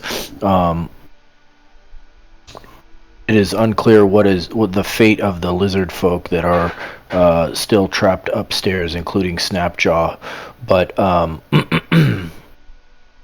after a few seconds of trying to listen, several of the bullywugs target Archimedes at the order of Farblex, who seems to find it odd that there's a nocturnal owl flying around in the middle of the day.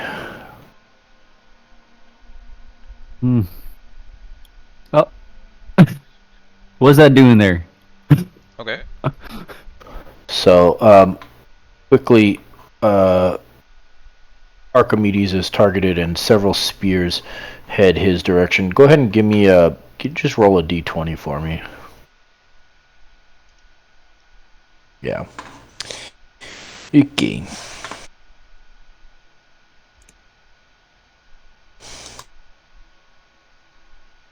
Yep. So the bullywugs get the drop on Archimedes, and he is slain.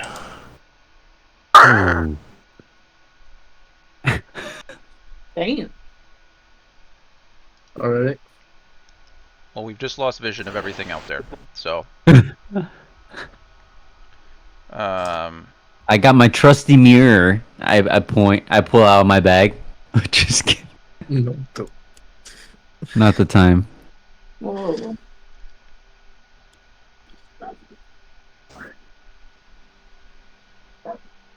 Okay. Well, I think that. Nah, I'm pissed. Let's go. We get a surprise round. Fucking fight. Let's just buzz. As soon as the spears hit Archimedes and my connection with him is lost, I'm literally in a rage. Wait, you can't rage. Want to bet? You want to see some fire wings That's not... out of my back? I can do it just fine. You should frenzy. Alright, well, I'm still for being passive. Arthur's upset, and I assure you I'm not happy about your familiar being slain, but I am considering the most positive outcome for our party. All right, take a vote. Take a vote. Ulfgar, fight or run? Oh, I see black. It's over for me. What the hell? Ulfgar is angry at the frog, the son in the horn, and he's thinking about Talus.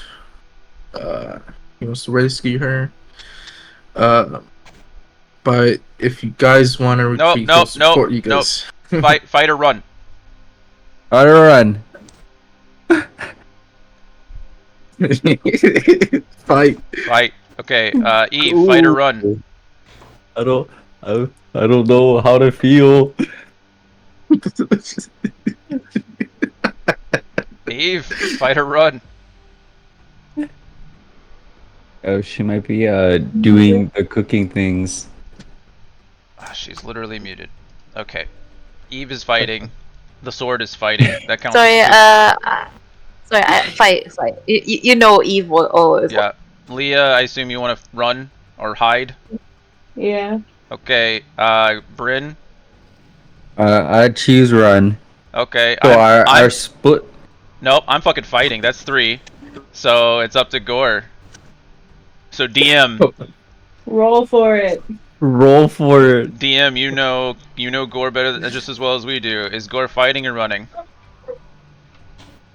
Right I'm gonna now, go 1. I'm gonna go 1 through 40 is fight. 41 through 100 is run. Oh my. Oh, that's a run. it's an outside. He seems to side with his most trusted ally Leah. She wants to run. He won't force her to fight. He would protect her. It's tied. So I guess we asked. We gotta get the lizard folk. What are the lizard folk? What are they? I mean, they barely want to fight as it is. We just convinced them to fight, or we convinced them to fight with us if we were. Can we? Is it gonna be similar odds? What, Leah? What are you saying?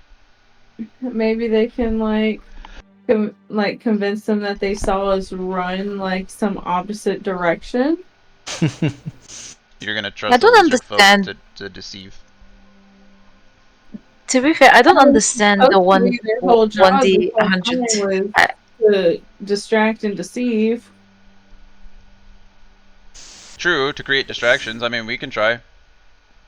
What do you ask? What did you say, Laura or Eve? I said I don't understand the 1D 100. You don't Are you asking understand. about the way they roll it or what? It's just what does it represent really? A percentage. Percentile. It's a percentile out of 100%. Anthony essentially said that there's a 40% chance that Gore would want to fight this, and a 60% chance that he would agree with Leah, and it just happened to be that he rolled a 94, which is 60% chance. So, yeah.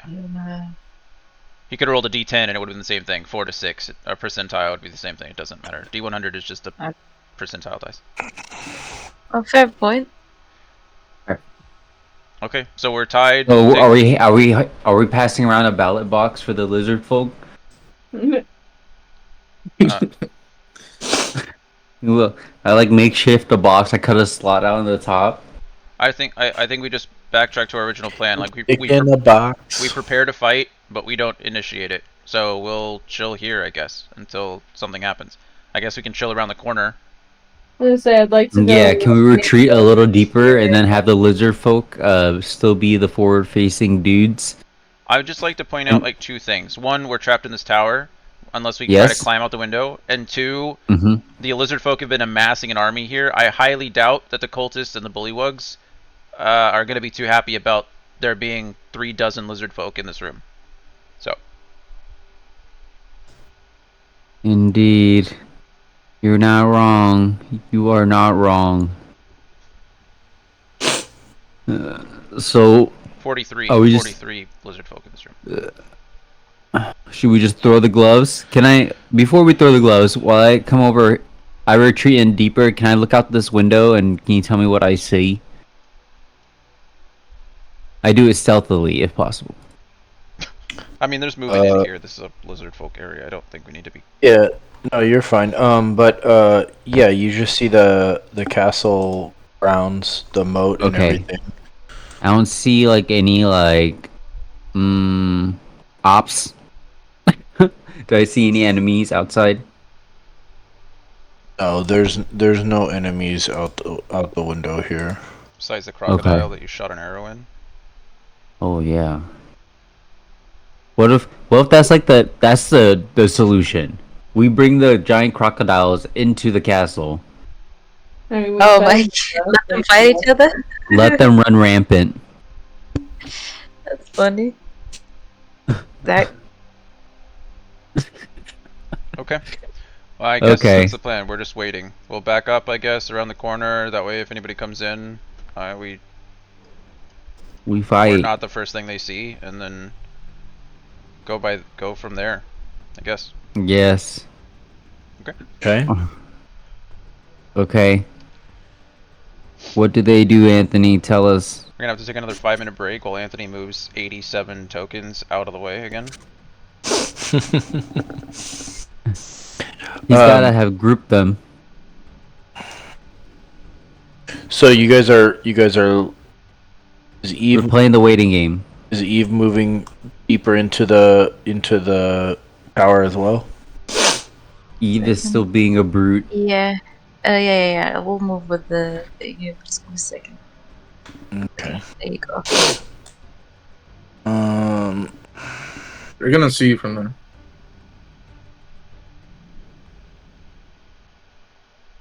Wait, did you say something? They're gonna see you from there. Oh, okay. Okay. What about here? Yeah, it should be fine. Yeah.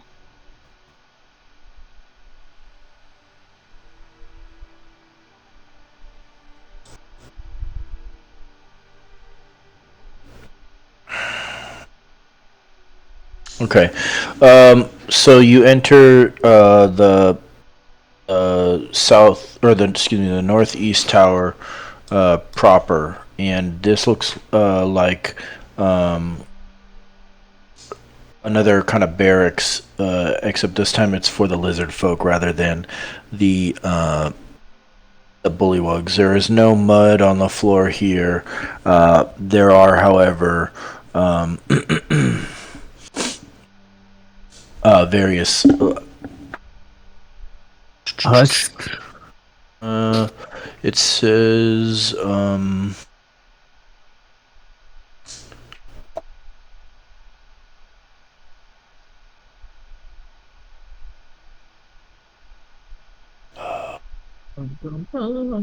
yeah, this looks to be like some sort of ready room for the barracks. There's signs that the lizard folk spend time in this chamber, but it's not necessarily actually used for sleeping. It's more like their kind of, for lack of a better term, like their living room. They there's signs that they spend free time here gambling, exercising, telling stories. It's basically like an area for them to relax when they're not on duty patrolling inside the castle or around the swamp. There are stairs that lead up to the second floor, and there is a eight. I'm waiting. No door. Interesting. There are no doors leading into the other areas of the tower here. Let me just go ahead and reveal those.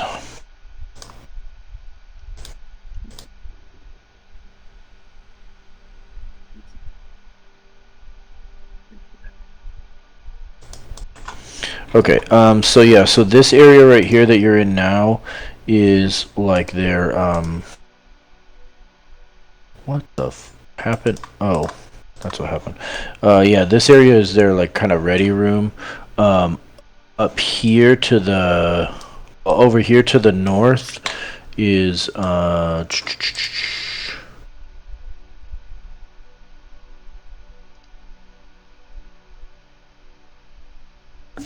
one sleeping chamber.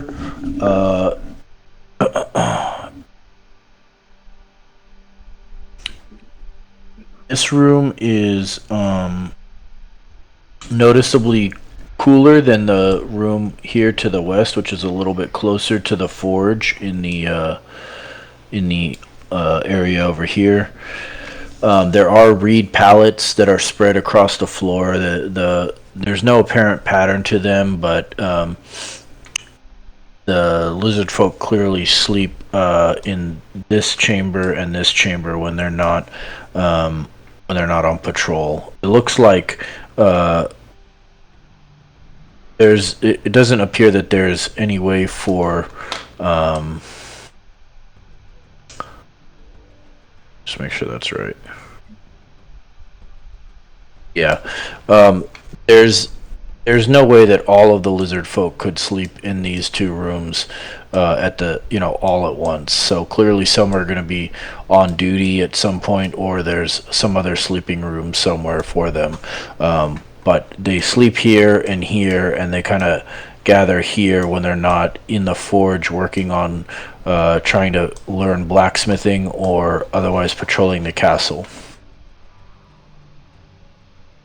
And again, the stairs here lead up to the second floor of the tower, as do these stairs here.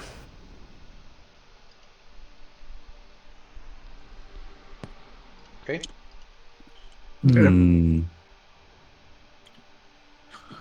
Okay. Well, I don't know what we can do with these chambers here. I was trying to look at silent image, but I don't know. I was trying to think of something like maybe we could hunker in a room and I could do an image of the room being as empty as it is. Then we could just hide in there. And if they don't inquire on it, then we might get away with it. But I don't know if silent image can do an image in that way. It's either an object or a whole or visible phenomenon. It's more of like a window into the room, not like emulating the whole room. Does that make sense? Yep. Sort of. I'm sorry, you're trying to create it in one of the windows? No, I think what he's trying to say is he's trying to create some kind of like literally an image of an empty room. Like try to mirror the room. Like if we were hiding in it, he would put like a mirror image directly in front of this door, so that when they looked in, all they could see was an empty room rather than us literally huddled in there. I see. Kind of. That was my vision. I forget there was like a movie that did something similar to that, where it was like some crazy advanced technology and they were moving forward in the hallway, but it was just an image of the hallway still empty. Yeah, I know. I've seen it too. I'm trying to think of it as well. Yeah. Yeah, it's maybe possible. I think the way I read the rule is it says you create the image of an object, a creature, or some other visible phenomena no larger than a 15-foot cube. Right. So you're obviously not creating the image of a creature. Are you creating the image of an object? I would say probably not. No. Is it some other visible phenomena? I mean, I would interpret that as like fire or smoke or not an empty room. I don't know. Yeah, no, I was just spitballing, honestly.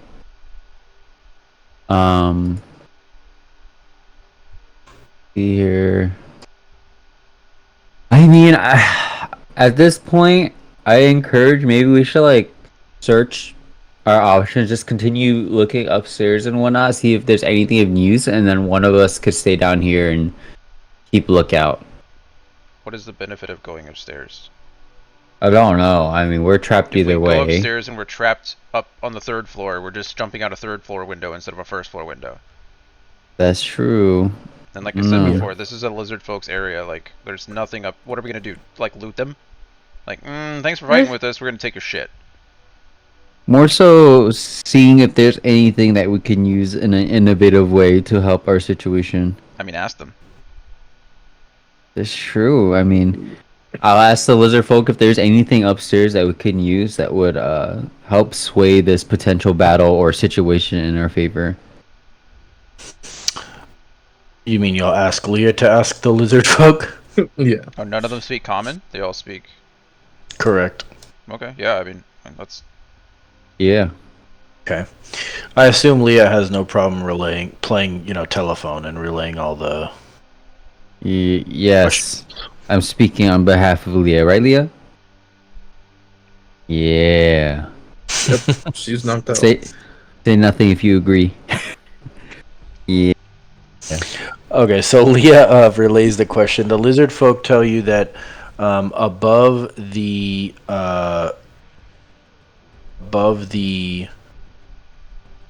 forge is a makeshift arsenal that may have something that could help.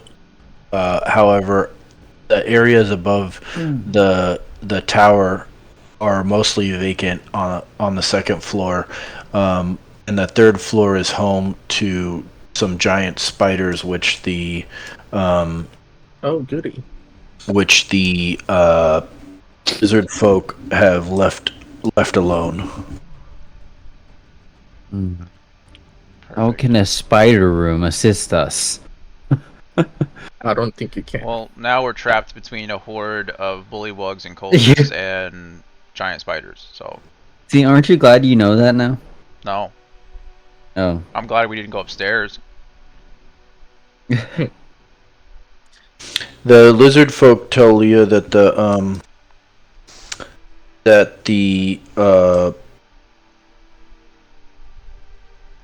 way to the third floor has been the trapdoor that leads to the third floor has been her internet cut out. I'm sorry, what? Her internet cut out. Oh, her internet cut out. Yeah, the lizard folk tell you that the way to the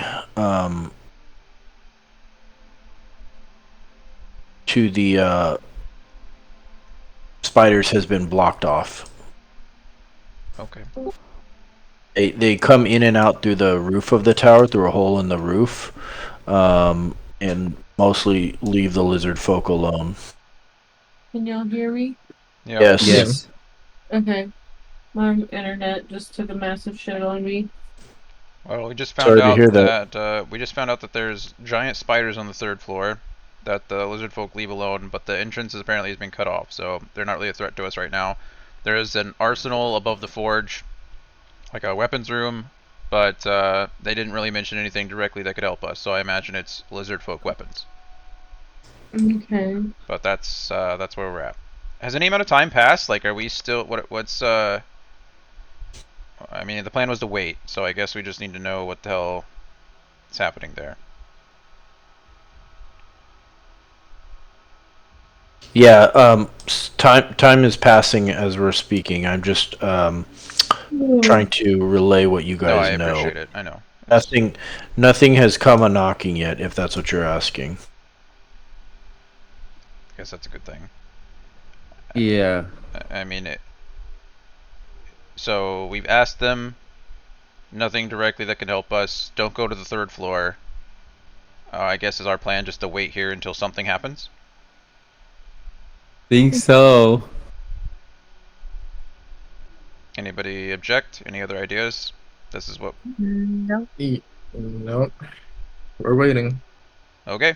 Yeah. Then, tell us what happens, God. Hey?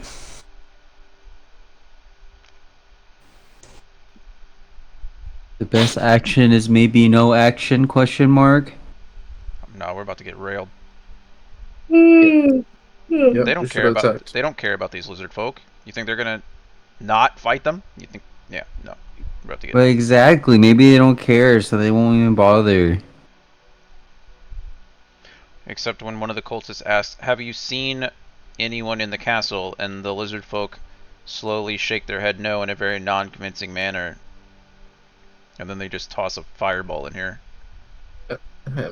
Imagine they betray us right now.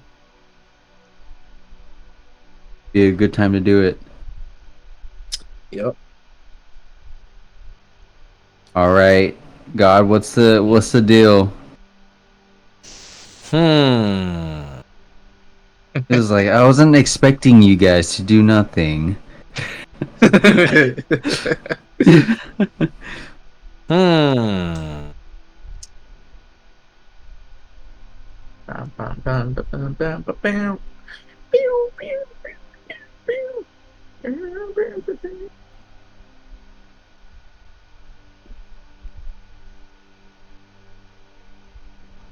Yep.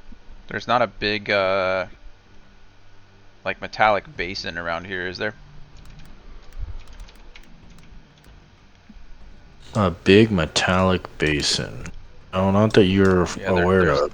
There's not like a brass brazier in the forge or upstairs in the arsenal. There's no. I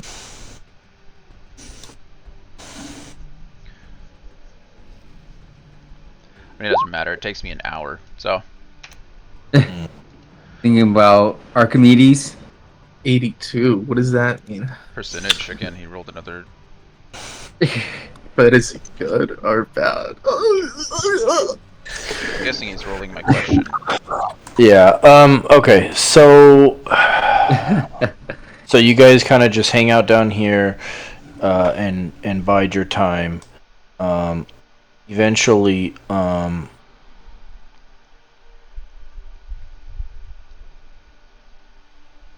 there comes a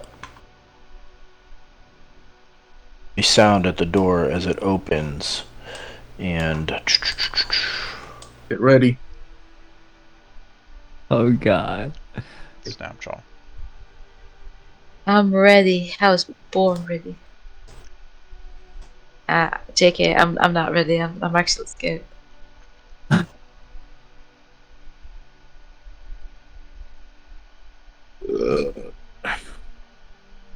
Even if I did the thoroughness, I don't know how much damage I could do without immediately dying afterwards. It's fair.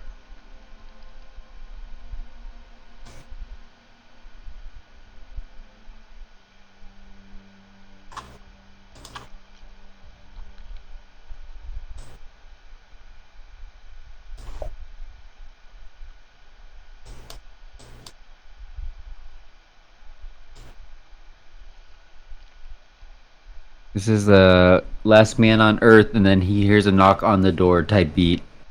I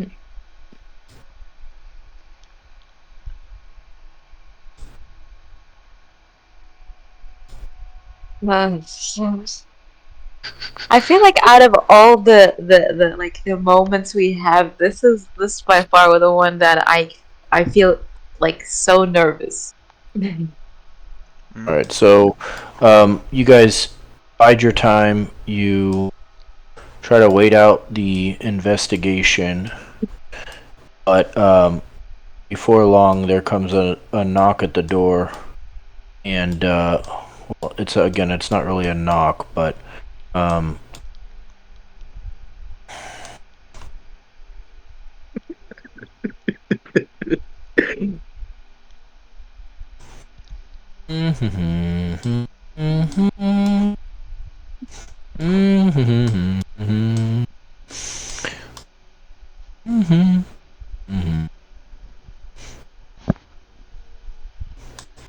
Alright, here we go. Now we're having fun. Alright, let's do this. We'll do this. Right.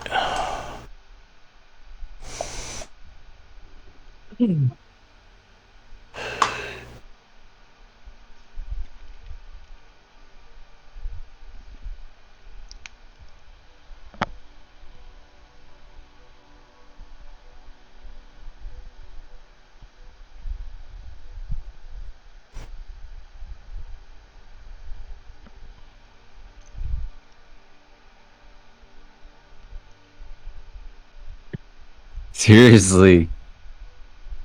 This fucking waiting is killing me, man. It takes a long time to move 70 tokens. Like the sound at the door is actually Snapjaw. He's like, the coast is clear.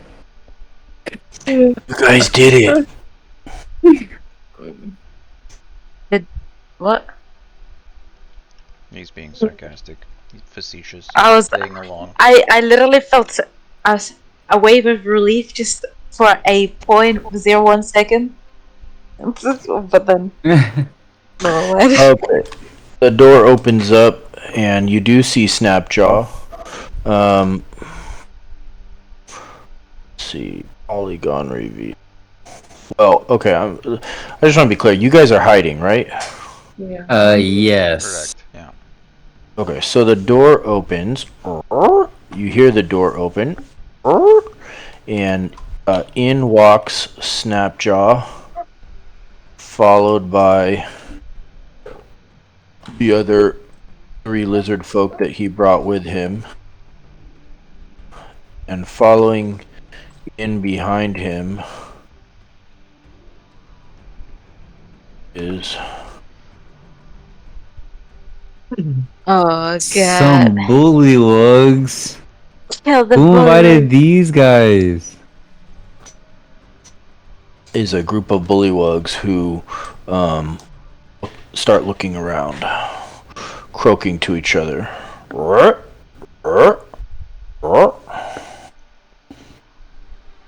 Smack them right in the mouth. Mhm. I mean, we're hiding. We're pretty much just. True. I'm not changing. I mean, nothing else is changing in the situation. Kind of expected something like this to happen, so.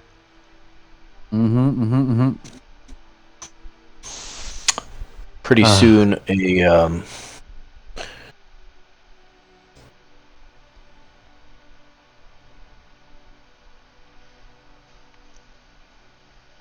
What if we like totally instigate for like the lizard people? Like we pretend to make it seem like the lizard people struck first, and then the bullywugs retaliate, and then it just starts a fight between them.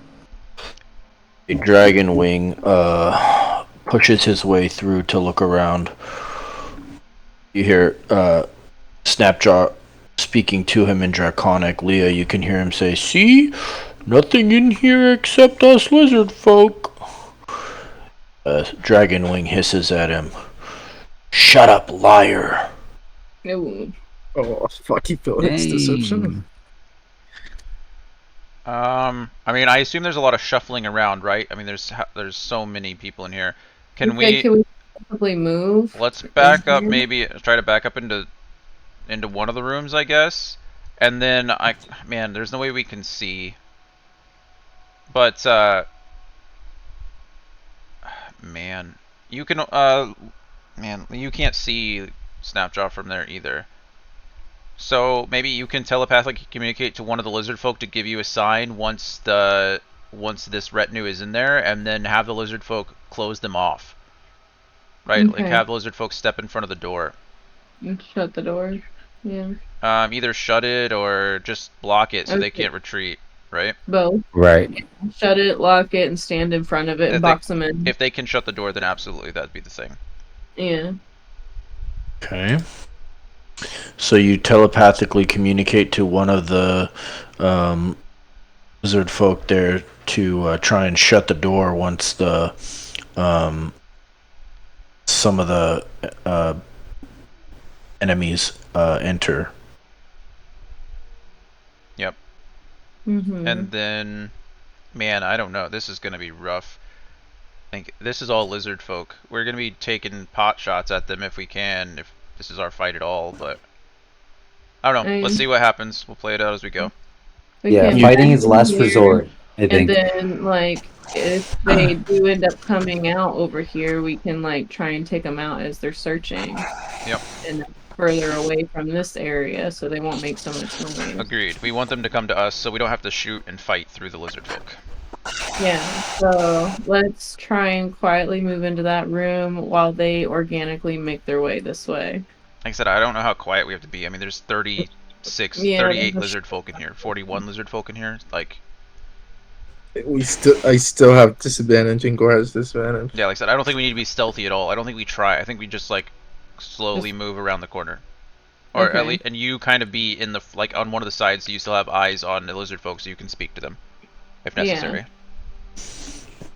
Okay, so as you guys start to move into the other room, you hear Leah, you hear the dragon wing barking at the lizard folk and draconic to back up and disperse.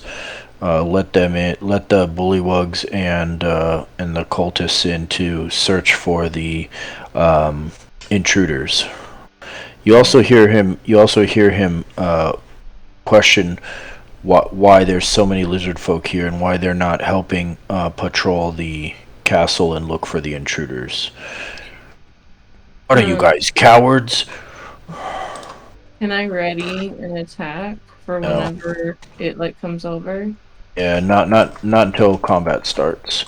Okay. So, ultimately, the lizard folk really have no choice but to yield and start dispersing back. They kind of come back, start filtering back into the ready room as the bullywugs and cultists start kind of pushing their way in. Yeah, do your best. Make, like I said, make contact with now another lizard folk. Like, make contact with this one to see if he can start making his way up and around, or give a signal like when the doors are shut. Yeah. Okay. We need to have visual contact. We need to have some kind of signal when that retinue is completely in the room.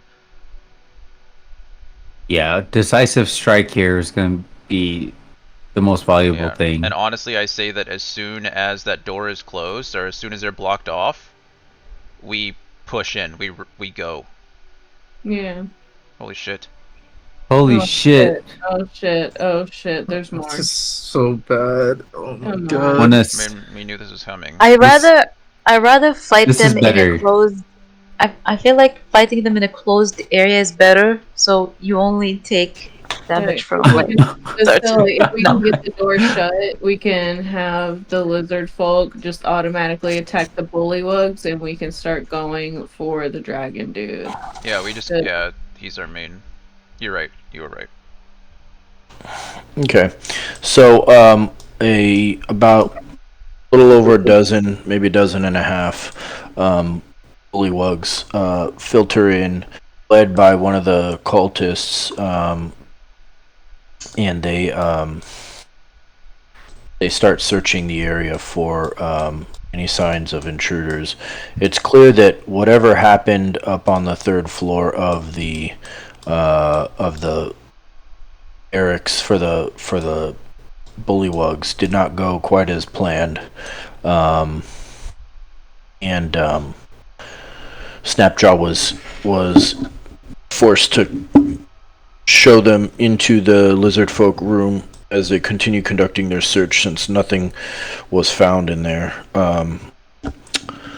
The dragon wing here rounds the corner and sees more lizard folk, and he enters the room here. How far is the dragon from us? Dragon Claw is 35 feet. 35 feet. What's your movement, Ulfgar? 25. I'd say that as soon as that bastard gets within 25 feet of us, we go. Okay. That's Dragon Claw is our primary thing. Yeah. Okay. Okay, so he walks up, escorted by more of the bullywugs. But should I tell, like, telepathically the lizards, like, whenever we make our move out of that room, that they need to swarm? Seal the door? Secure the room, seal the room. Yeah, secure the room, and, holy shit, there's more coming in. Of course there is. Fuck. Okay. Yeah, secure the room as best they can. Close it off. Close the door as quickly as as quickly as time will allow, and we'll take care of the dragon wing. Jesus. What do you think, Ulfgar? That's 5, 10, 15, 20. That's 25-ish. Tell this lizard folk to get the fuck out of the way too. Fuck, they're Tell them all still coming telepathically. No. Close the fucking door already. Okay, the stream of bullywugs continues as they push into the forge area here, and the dragon wing gets within 25 feet, and he can see through the doorway, catches a glimpse of Leah trying to tuck behind the corner here, and calls out, "Who are you? What are you doing in here? Intruders! I found them!" Blah. Can we Just go kidding. now? Yeah, let's make sure you click your tokens, and we'll go for initiative. Boy, Is this a surprise attack or? No, I mean they No. saw us. We didn't push. Oh, there's no. You guys weren't. Yeah. I was waiting. I No, don't know you if did fine. It's just we had Leah there and he pushed up. It was a situation. They were ready. They were looking, right? So it's not like Yeah. okay. it's just one of those things. Like they were literally actively looking for intruders. It would have been hard for us to surprise them in any good way. Fucking 3? Are you kidding me? rolling low for my initiatives too. Fuck! I didn't touch Kayhan's thing. Whatever. It shows right on ours. It shows score. I didn't touch this token, but it doesn't matter. Oh, got it. That's man. What's up with these rolls? Yeah. Bro.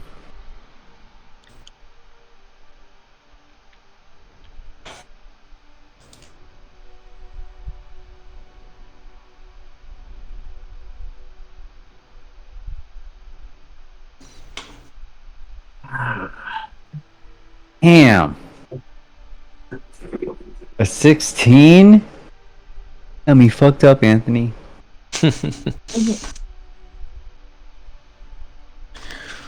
Okay. Yes, and the bullywugs are 10. I'm not gonna be able to giant smite here.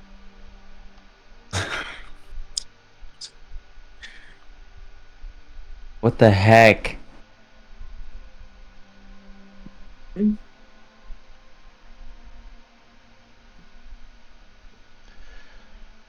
I mean, we also have all these lizard folk, right? Like they've agreed to fight with us. Right. It's the dumbest thing. Out of character. Lizard folk are stronger than bullywugs. Like lizard folks, they can murk these guys. How are they? Yeah, how are they on lower in the hierarchy? Bitch made. So That's what I was literally just about to say that. Yeah, you just kill their leader and they become bitches. yeah, like I don't understand. I'm more than happy to murk Fireblacks. We've already agreed to, but these lizard folk are something else. My sword wants to kill actual humans. Oh, don't worry, you'll get your Not chance. frogs. Dragon wing. Yeah, let's go.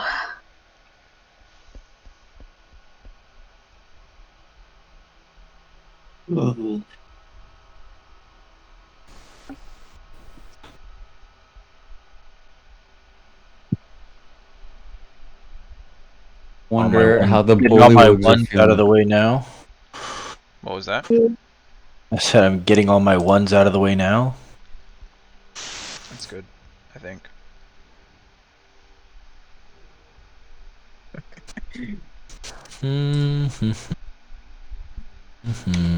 Oh, so they're all still out there. He's literally rolling for all of them. Okay, well. Yep.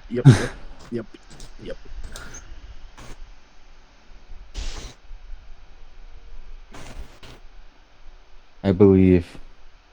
Maybe something crazy will happen that will give us favor. Like maybe Snapjaw's like hidden talent is he's a goddamn giant lizard whisperer. All right, Arthur. Yeah, I mean, I'm going to, I mean, 15 feet here. If I guess, I mean, I don't really have much of an option other than to try to shoot through some lizard folk. So we're gonna just try to do that. Eldritch Blast twice to the dragon wing. Okay. No, I can't do that because I'd really like to cast my flame spear in here, but I cannot. So yeah, that's really my only recourse. Eldritch Blast twice. All right. 16 for 14. That's a max Damn. roll. Please hit. That's like Please hit. more damage than I can ever do. Okay, that hits. Fantastic. And then we're just gonna do that again. Hopefully the same result. That'd be nice. Holy I shit. did roll max roll, but I rolled a 10 instead. The second one. Can I use my inspiration? No, I'm just kidding. Oh wait, I'm sorry. I apologize. The first one didn't hit because of cover. I'm sorry. I hate you. You rolled a 16, right? Yeah. Sorry about that. So in an effort to make sure you avoid the lizard folk, Arthur ends up missing both of his Eldritch blasts. My disappointment is immeasurable. Wait. No. That's not true. Half cover is +2 AC, right? It's Yes. yes. Okay. The first one did hit. I'm sorry. First one did hit. Okay. What the heck? Stop teasing me. 14 damage.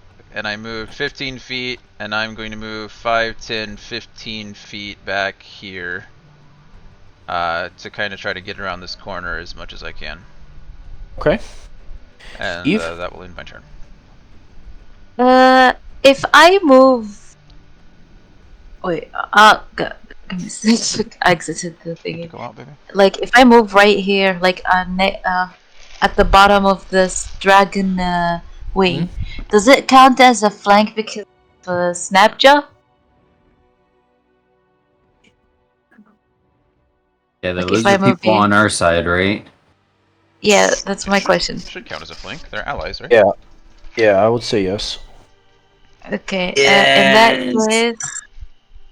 case, Eve is going to frenzy rage. Oh And- shit. Yeah, she will move right here. And Okay. she will attack the dragon wing with Hazard. Okay, that's 30 feet to get there, so you have 10 feet of movement left. Okay.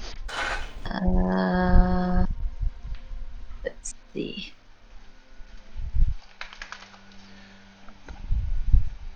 Holy. All right. You emerge. A half orc rushes out of the lizard folk sleeping room, shoving past several of the lizard folk to come up next to the dragon wing, and his eyes go wide at the sight of Hazaron in your hands. But Resmir! And then before he can get the words of her name out of his mouth, you cut him down with the magic great sword. Oh. He How's dead? it taste, Ron? Fuck Yes, that, he's dead. fuck that guy in What do you particular. You deleted him.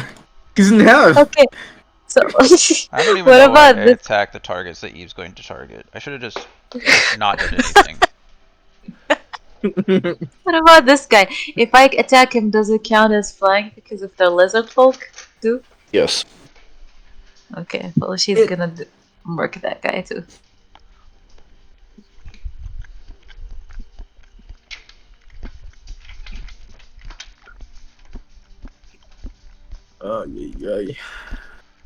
Two, 70. Oh, double one. Jesus. You need 4 3 1. 11. Gods. 11 Oh, damage. +2 rage. Plus +2 2 rage. rage. Okay, Yeah. kills him. And Wow, surprised. You still have 10 feet of movement. yeah, I think I'm gonna move a bit. Yeah, one more. Yeah. Okay.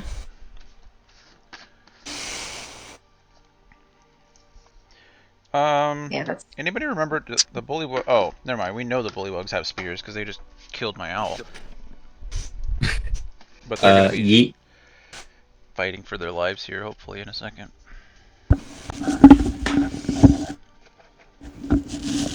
Wishing I had the flaming blade, green flame blade right about now. Oh yeah, is that a booming blade? Yeah, you know, Are you- like the whole. Sorry. No, I was just gonna say the gang fighting is so good with the green flame blade. I just figured that my playstyle would be more single target. No, you're good. Eve, did you wanna use your bonus action to make a third attack or what? She cannot. She raged. No, yeah, I raged. Oh, So she only didn't 2. frenzy rage. I did. She did frenzy rage. But it's a bonus action. I can't use it. Raging is a bonus. Oh, I understand. I'm sorry. Okay, Leah, you're up. Okay. I'm gonna. He's still with us. Yeah, I'm here. Barely. Show them the mask. Show them the mask. Oh, they're lined up for you.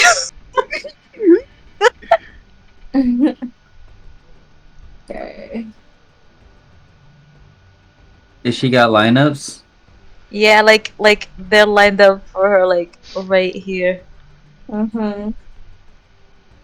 She doesn't have a breath weapon. Doesn't really matter. You can also stand over their bodies if you so wish. Yeah. Okay. Could we Were maybe you attacking? Could we maybe clear the bodies instead of putting X's through them, unless they're gonna come back? Unless there's something. Like, is that possible? Sure. I mean, we already have. I mean, you can see the clutter.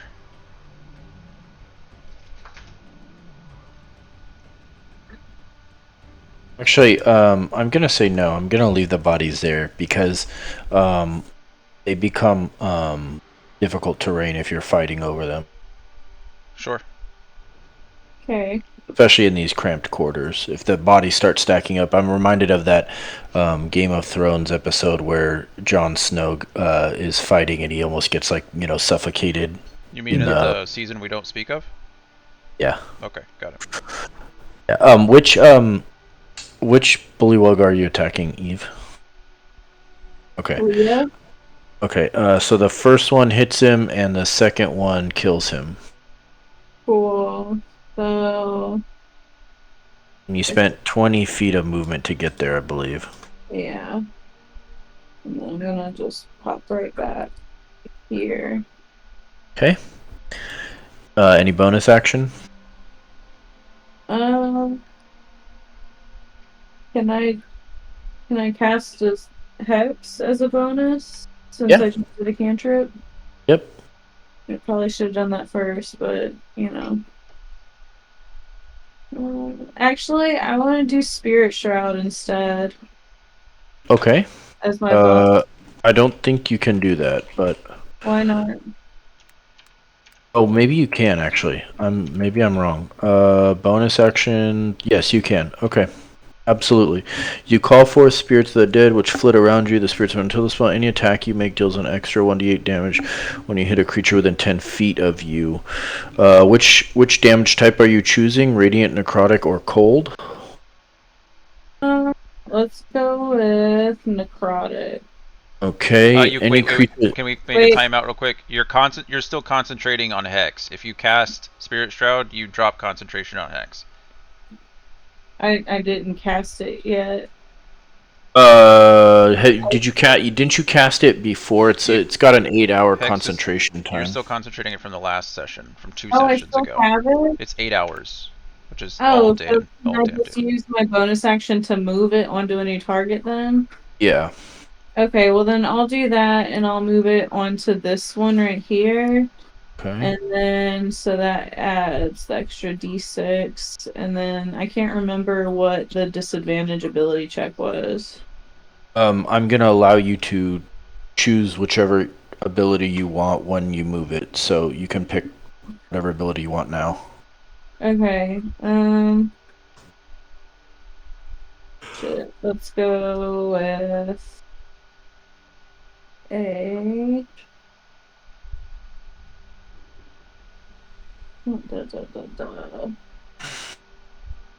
Sorry, one sec. You're good. Let's just go with a dex for now.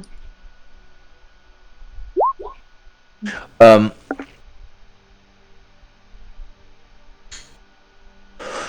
right, so the bullywugs watch in terror and horror as several of their allies are cut down and dropped in a matter of seconds, and they begin all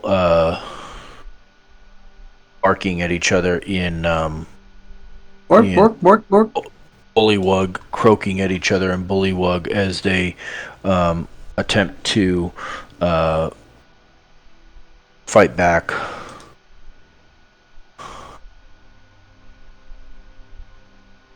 Yeah, you're in the shit now. No running. Mm-mm. This bullywug circles around Eve. Doesn't it? What? Any opportunity attacks from all the lizard folk? Yeah, I was gonna say that. Yeah. I went past Eve. They don't know yet.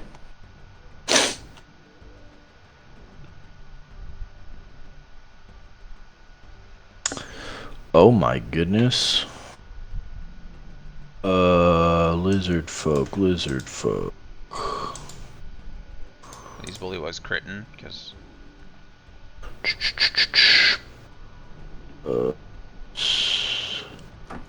Four. Okay, 1, 2, 3. Wait, who's going now? Is it... The bullywugs are The going. bullywugs. Are the lizard folk even... do they share with Snapjaw? Snapjaw, yeah, Okay. they're on with Snapjaw. Okay, so he moved from here. You guys help me out. How many opportunity attacks is he taking? One from here. One from here. 3, 3, 4, 4, 5, 6. 5, 6, 8, 7. He's moving to here, right? 7. He's Oh, he moving moved right here. Oh, 6, 7, 7. I count 7, right? 7 is correct. Yes, 7. Yeah. Okay. All right. So,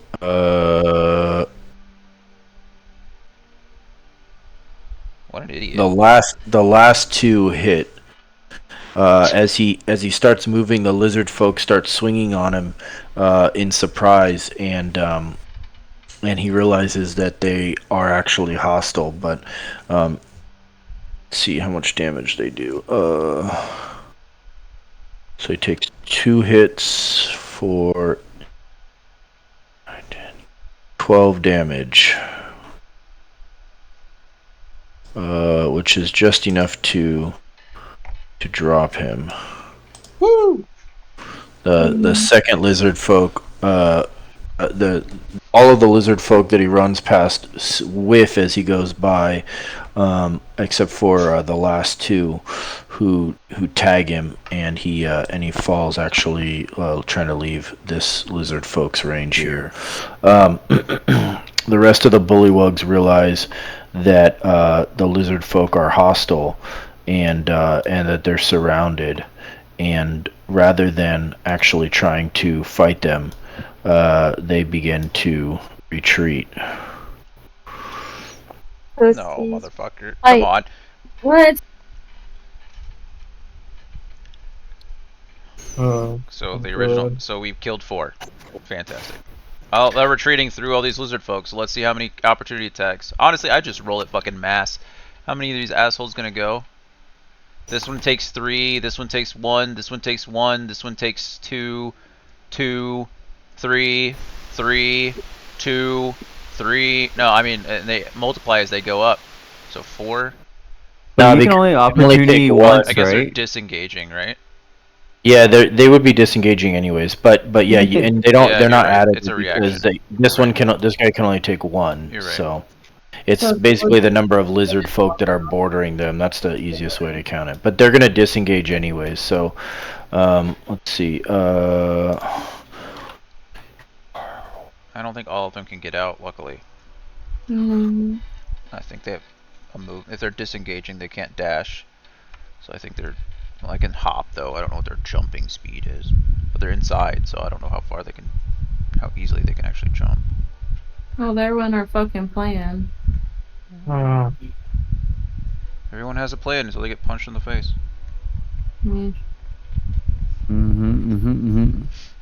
Blame Bryn. Why? You're the one that wanted to tactically retreat. So the rest of the bullywugs retreat out of the vicinity, and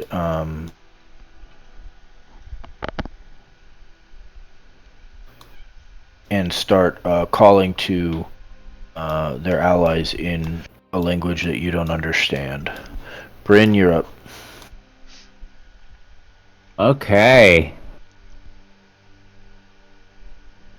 Kill them all. Well, I would love to spill some blood. Oh, that was not the button I wanted.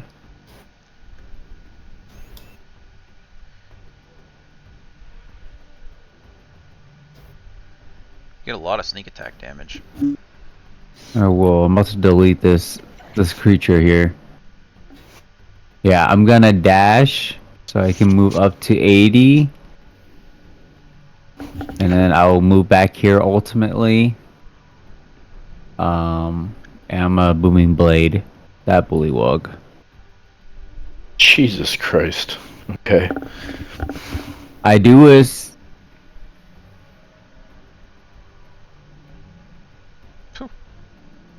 Oh, it didn't do. Sorry, I was trying to adjust it. Oh, I did shadow blade. That's my Shadow bad. Blade. Alright, this is just for damage, I guess. Fuck a shadow blade. Mm. Oh boy. A critical miss means you don't do shit. I'll give you the first attack roll you made since you clicked the wrong ability. Bless your heart. I think that's a crit too, right? No, it's an unofficial crit. Oh no, 15. Oh, 15 plus. Okay, so it hits and it deals 16 damage, right? Mm-hmm. To this guy. This fellow right here. Yep. Okay, so you dash forward, stab him with your rapier, and he falls to the ground in a thunderclap. Yeah, get your cheeks clapped. And Alright, as you I'm not gonna reveal it all because I'm gonna have to hide. Well,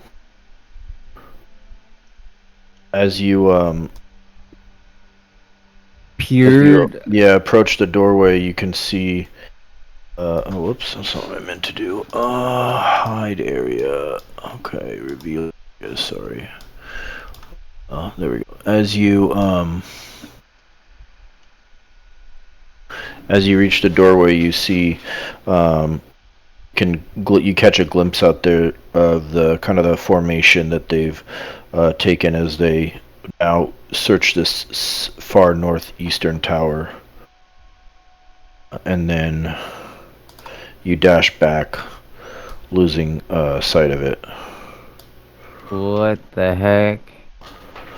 Okay. Giant frogs, Farblex. Ulfgar, you're up.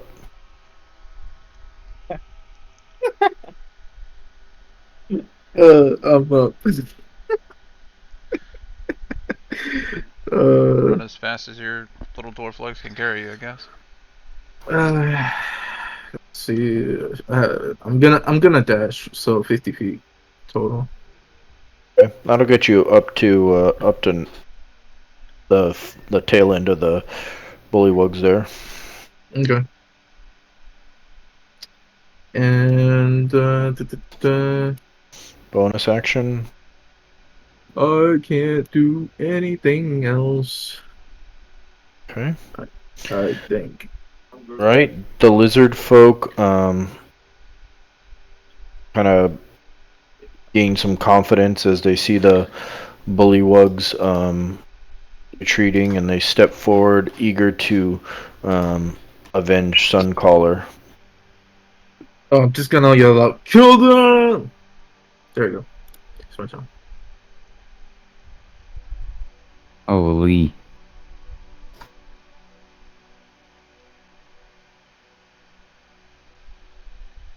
They all swing at you, Ulfgar? At me?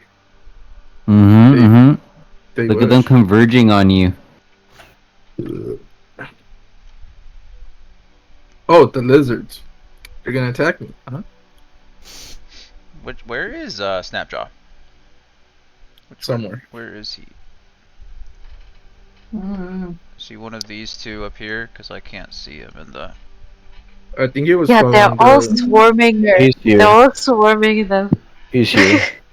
Oh, cool. I'm gonna give him when I can. I want to move up to him have him stay with us. I'm gonna give him the insignia of claws.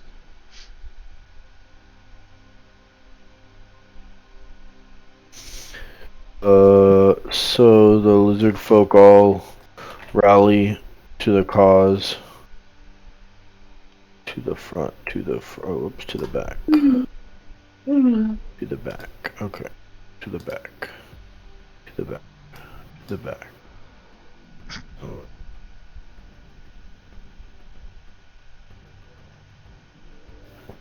Yeah, we're just gonna delete these guys now. Okay, so the lizard folk all go in and they're gonna roll a bunch of attacks. This is gonna be multi-attack, light, heavy. Alright, let's just roll a bunch of d20s.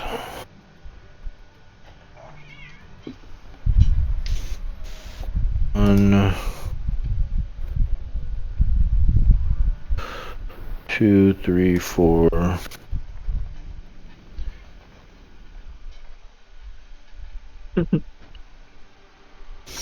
All right, so 5. So 5 attacks hit, including the crit.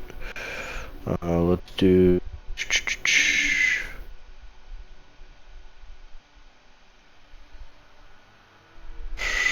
plus 12 plus 10. Sorry, so 32. So we'll say they're able to kill 3 of them.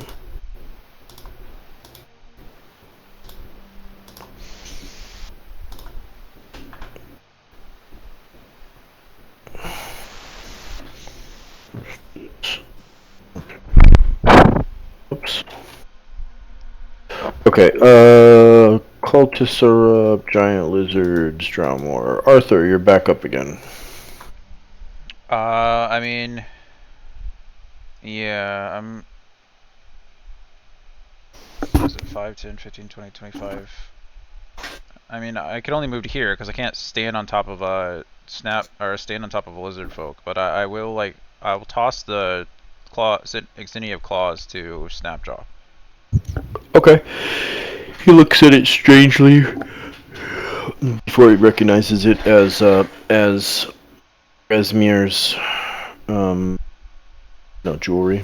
Yeah, and I'm just going to I'm going to yell to Snapjaw to lead them well. Okay. It gives him a +1 to his bite on attacks and damage. So it's a +1 to natural weapons and fists. So when he uses his bite attack, he'll get a +1 to attack and damage. It doesn't require attunement. Okay. And I just end my turn because I can't. I'm way back here. All right. Oh Eve? wait, I guess I can dash, can't I? Yeah. This is 30, so another 5, 10, 15, 20, 25. I guess I will move actually over here with a dash. Okay. All right. Do a drive-by and hand Snapjaw the insignia of claws. Yep, and end. Okay. Eve, you're up. Eve will go through to here and we'll start you can't stop. reckless. You can't stop on a lizard folk. Did we skip Gore? There's no one there. I didn't see Gore's. Yeah, there's somebody standing right there. I did not see Gore's initiative. He's not on the tracker. My bad. We did skip him. He was a 6. Okay, my bad. I'm refreshing my site. Give me a second. Okay. What's his dexterity? Dexterity -1. He rolled a 6 or he rolled a 7? He rolled a 7, so it's -1. Okay, so it's 6. Oh, there is. Hold up. Yeah, there is. 6.08. Sorry. Okay. Sort by descending. Hey. And she's gonna move. Yeah, right Gore should have gone. Gore should have gone before Ulfgar. My fault. Go ahead and take an action for him. Yeah, he's gonna do the same thing and dash. Okay. So he's gonna be next to me. Okay, that's fine. Sorry about that. All good.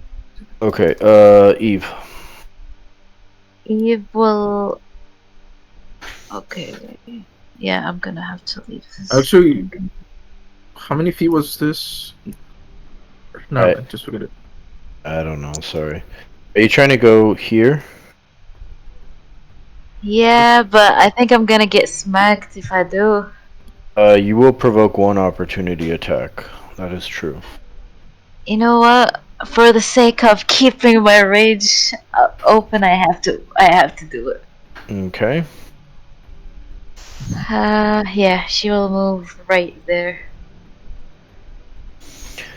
Does a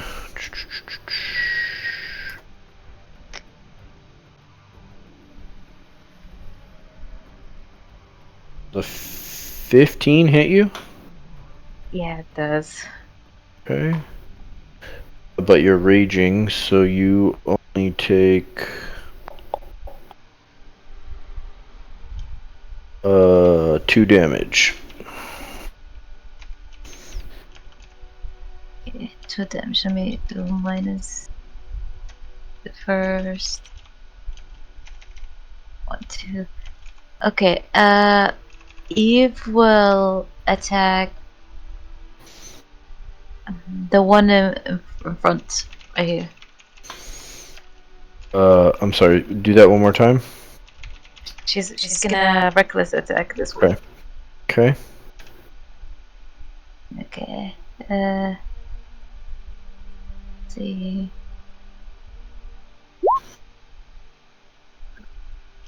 Oh, damn. Destruction. Destruction. Oh shoot. I have to move back a little bit. Sheesh. Okay. And she will attack the one behind her. Okay.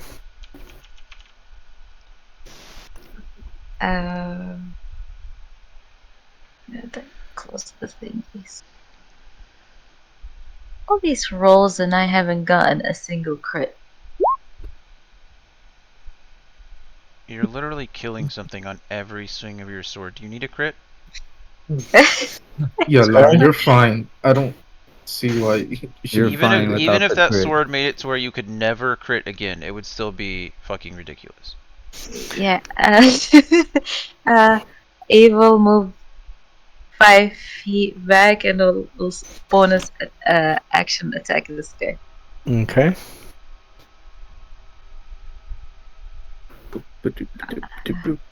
I assume you are recklessly attacking, right? Yeah. Well, I'm fucked, but it's okay. Something you're not used to, right, Eve? It's a very positive outlook to have. Oh, son of a bitch. What? What happened?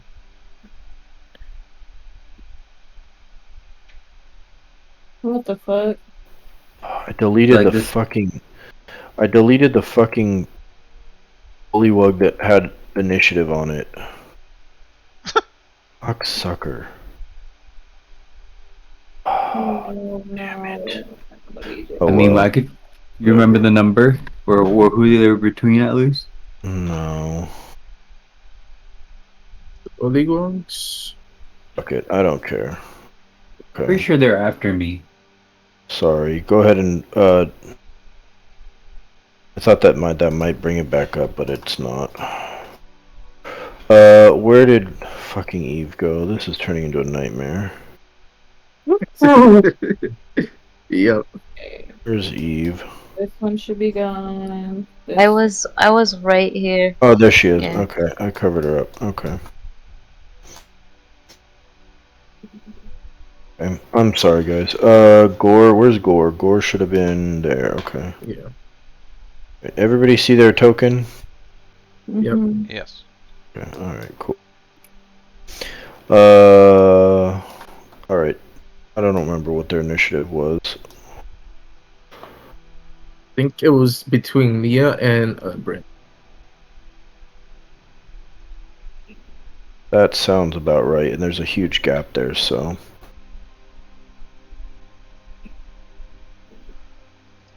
I mean, I could stop the recording and look back, but Nah, it's fine. I'll just put them in there.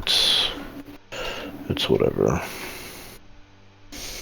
Sorry, go ahead. Yeah, I already rolled it, but she specs this one. Okay. Yeah, okay. He's dead too. Sorry about that, guys. Okay, so I think, do you have any more movement left? Do you want to move? It was 30 feet, and then you moved another, what, 5? So 35, so I think you have 5 more feet. Otherwise, it's Leah's turn. Yeah, I'm good. I'm good. Okay. Leah's going to use her action to dash over here, and then move Hex onto this bullywug. Okay, he is hexed. That's it. I don't think you need to dash. Couldn't you get here? 5, 10, 15, 20, 25, 30, and then you can just attack and hex attack. Yeah. Am I wrong? No, you're not wrong. I think that spot might have been filled before. I don't know. It's all good. I mean, if you just want to keep yourself out of danger, that makes sense too. I'm not telling you what to do. I was just like, if you wanted to. No, I can get a clear shot, so that's not a problem. Okay. So I'll move Hex to that one and let me take a shot. Okay.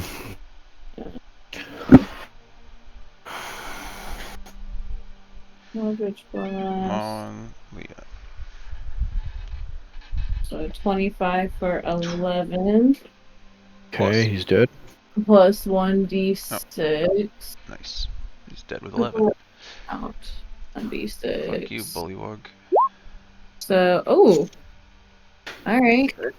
So 16 total on the first hit. Mm-hmm. Does that put him down? Okay. He's dead.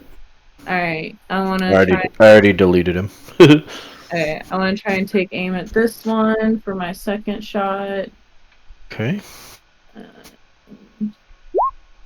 Do that. Plus He's dead too. No, you don't get the extra d6 on him because Hex wasn't on him, but he's dead anyways. Okay. And then any... Oh, that's it. Movement bonus. Okay, bullywugs. Okay, the bullywugs continue to flee back out of the kill zone. Actually, this one turns and attacks the lizard folk next to him.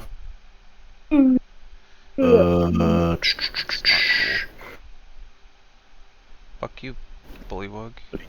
He misses both. The other one attacks the lizard folk on his side. That is a hit for...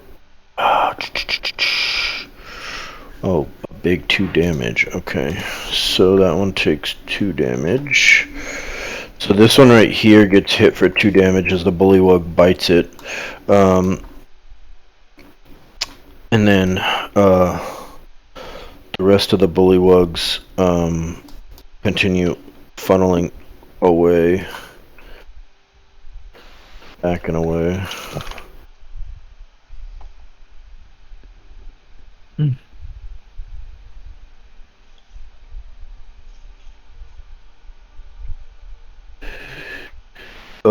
Bryn. Okay.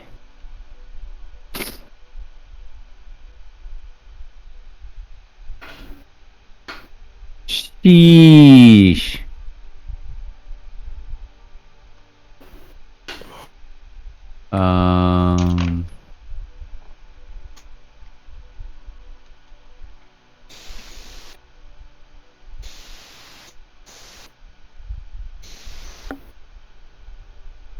Oh gosh, I don't know, y'all.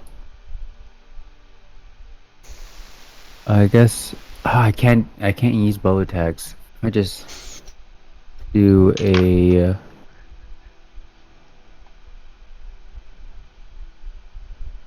And then the bullywugs, have they already gone? Yeah, Yes, yeah, they yeah, just yeah. went They're before. before. they They're just before. went. Yep. All right. Oh gosh, I'm scared. Do I put myself between us and them? I mean, do you have to? Okay, I don't think you so. have. I just have to take an opportunity attack leaving because if I dash to get up there and get out, then I at least have to You get have mobile. hit by one. You have 80 feet of movement. Mobile only affects the person I attack, not the other one. If I choose to attack one of these, then the other one's gonna attack me. Oh, I understand what you're saying. Yeah. Makes sense. I'll just take the hit. I think it might be worth.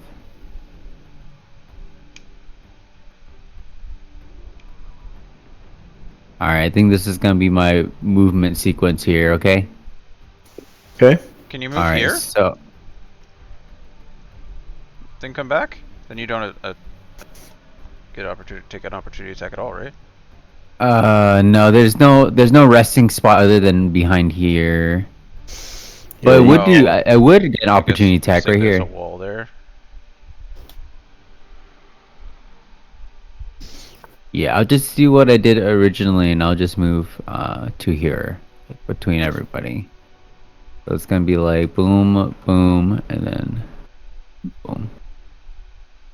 All right, and then I will do that movement. I'll attack this one with booming blade, and I will take the opportunity attack from the second one. Okay, go ahead and roll your booming blade first, because you're not going to take the opportunity attack until after you leave.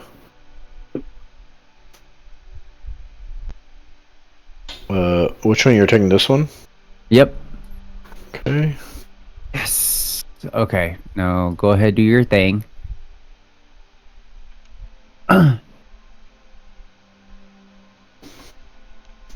Misses. Yes. Music to my ears. Alright, that'll be my turn. I can use my bonus movement and my attack. Okay.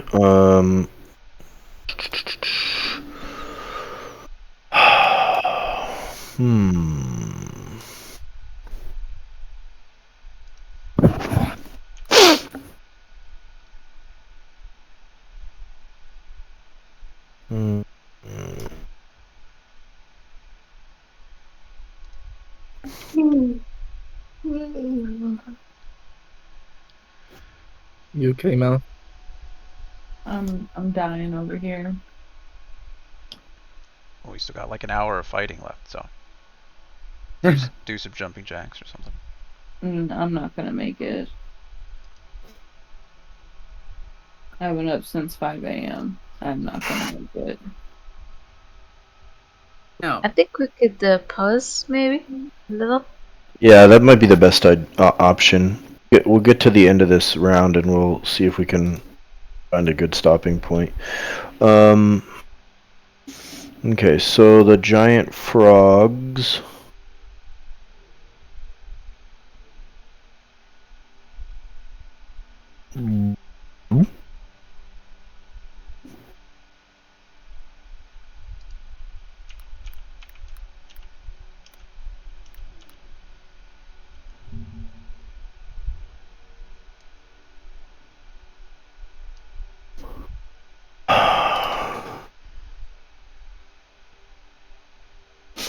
So the giant frogs step forward and two of them attack Eve.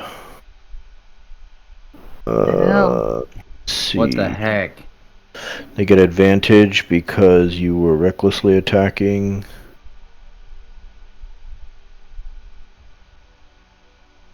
That's a hit. I need a oh wait, hold on. The frog makes one bite attack against a God, it's gonna get fucked. Oh no, that's small. Okay.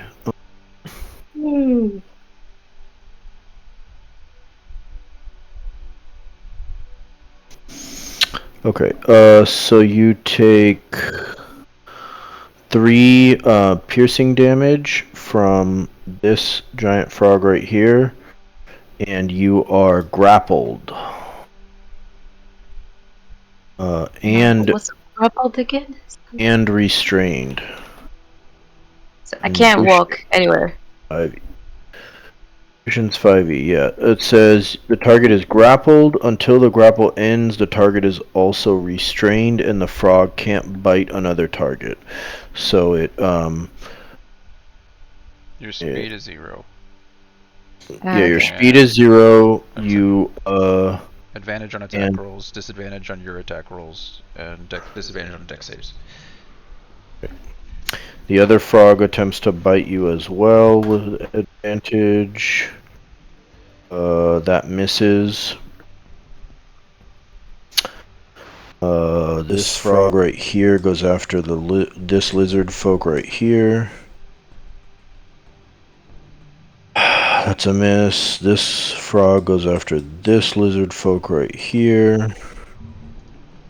That's a miss. This frog goes after this lizard folk. That's a miss. This frog goes after this lizard. Can he? Sure, I'll say he can with cover. That's a hit with cover. And he takes 4 damage. Okay, -4. Okay, so Eve took a hit from this one, and this guy took a hit from this one. And that ends the giant frog's turns. Farblex sees what's happening, and he moves into view. 5, 10, 15. Okay, that's 15 feet. Yeah, okay. He moves into view, and he... Farblex.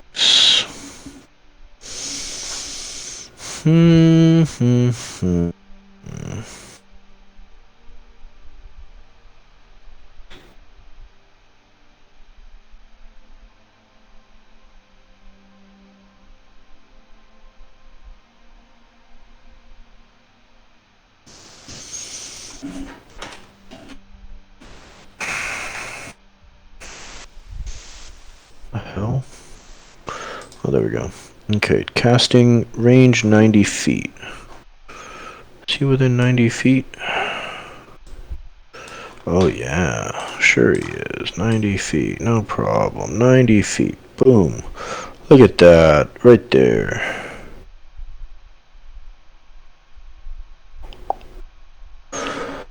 Okay, 20-foot square. So he wants to cast it. He's actually going to move a little farther then. 15, let's see. He has 30 feet of movement. Is that right? No, 20 feet. Oh, because he's a bullywug. Okay, well he can't move any farther then.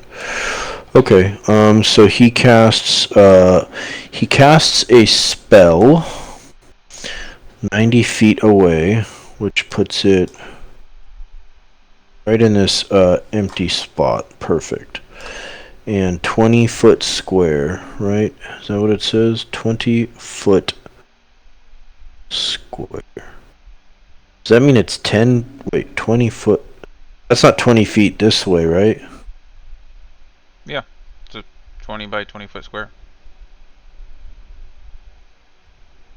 Yeah, but it's 10 feet in. Oh, diameter. Yeah, that is correct, yes. Okay. Yeah. Okay. I don't know how to do that. Okay, here's what we'll do. We'll give this guy an aura for now. Token area square radius 10 feet, right? What's a 20-foot square? 20 foot. You're putting it in the square above Ulfgar, right? Yeah. I mean, it's just...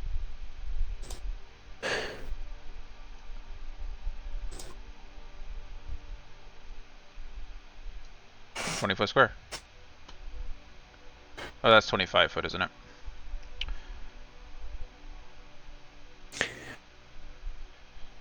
Edit from the cube. Say square sort of cube. You select a cube's point of origin, which lies anywhere on a face of the cube's cubic effect. The cube size is expressed as the length of each size. Oh,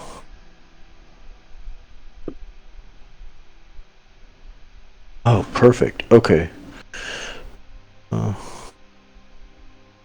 mean, I think you have to select a point rather than a square itself.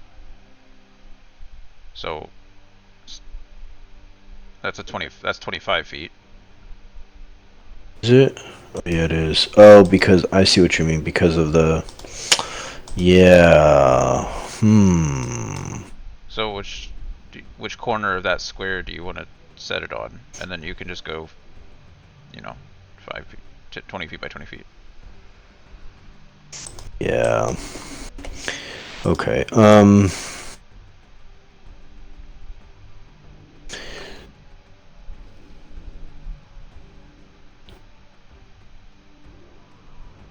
So here's what he's gonna do. He's gonna cast a square. I'm just gonna draw it for now. Rectangle.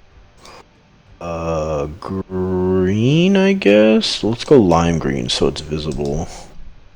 And it's gonna be a 20-foot square. He can reach all the way to the square right above Ulfgar, but he's not gonna cast it that far.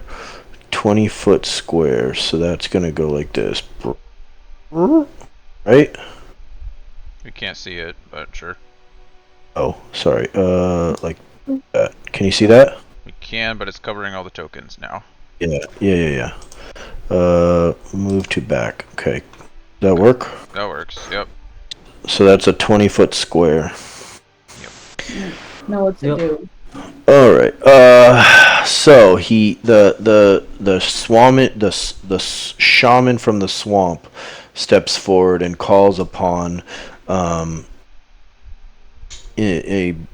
god of his choosing in the bullywug language, and grasping weeds and vines sprout from the ground below you and try to entangle you guys. Quite literally. Let's see. For the duration of the spell, the plants turn the ground in the area into difficult terrain. A creature in the area when the spell is cast must succeed on a strength saving throw or be restrained by the entangling plants until the spell ends.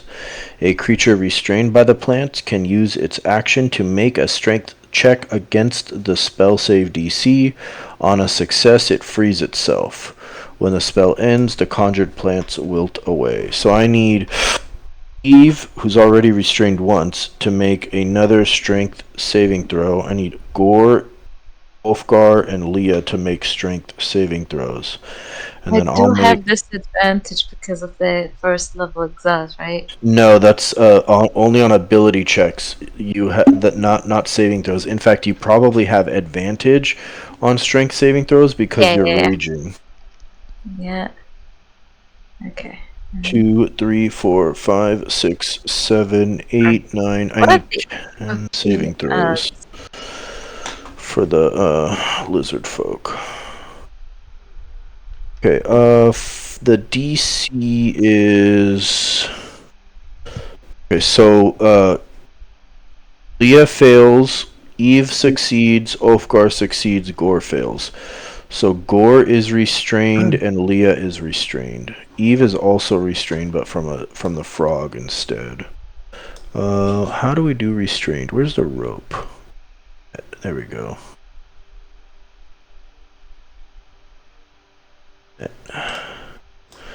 Or you did I fail it? No, you passed, but you're restrained from the frog's attack. Yeah. Okay, restrained, and you're also grappled. Does she have to roll for a strength saving throw for the frog? No. Okay. It's an automatic grapple. She has to use her action on her turn to try to escape it if she wants. Right. Okay, so she's grappled. Leah and Gore are also restrained. Okay. That was Farblex's turn.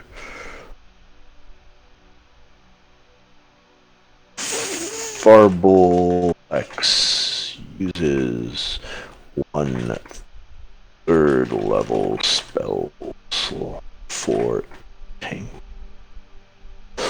Okay, 4.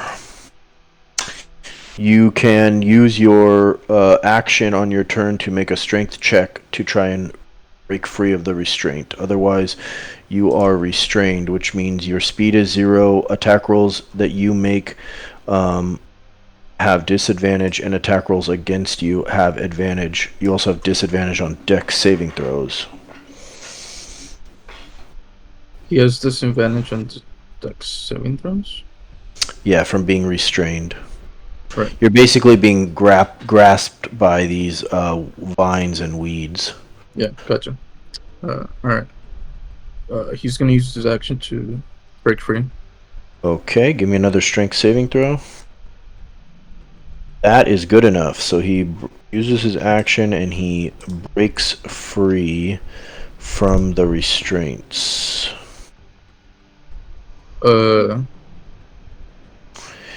In the meantime, this is difficult terrain now. So Okay. every square counts as 2.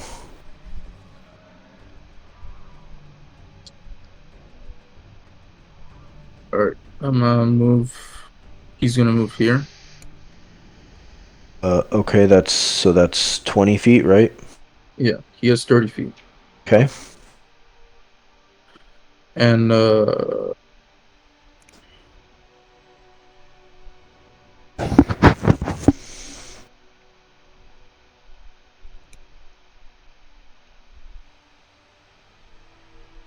And he's gonna, as a bonus action, he's gonna cast Shield of Faith on Eve. Okay. What's that? You get +2 armor class. Yeah. And it's one spell slot down. What's the duration of it? Up to 10 minutes. Oh. Until he loses concentration.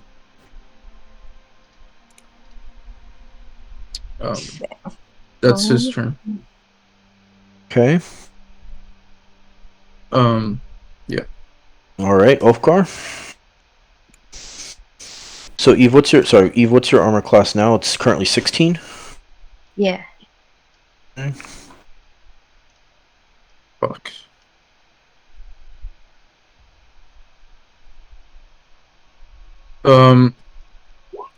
What's the rule for jumping? What do you mean jumping? How? Long jump, I don't high know. jump. What are you trying to do? Long jump? Are you trying to like jump over things? Yeah. Like to go where? Like over here? Something like that. I don't know. I mean, your movement's 25 feet, so you're not going to be able to get past Right. these guys anyways. But to do a long jump without a running start, the rules are not kind. It's Yeah. you can move a number of feet up to your strength, but standing is half that. Yeah, so a long jump. When you make a long jump, you cover a number of feet up to your strength score if you move at least 10 feet on foot immediately before the jump. If you don't do that, then it's half the distance. So you could, what's your strength score? Like the big number or small number? Big number. Big number. 15. Okay, so you could jump 15 feet. So you would move 10 feet into like Eve's square, and then you could jump another 15 feet, which is part of your movement. So that would be all of your 25 feet, unless you also dashed somehow. But 15 feet gets you still. You could maybe try to jump through the doorway. No. That'd be really generous to try to get there. Yeah. Fuck.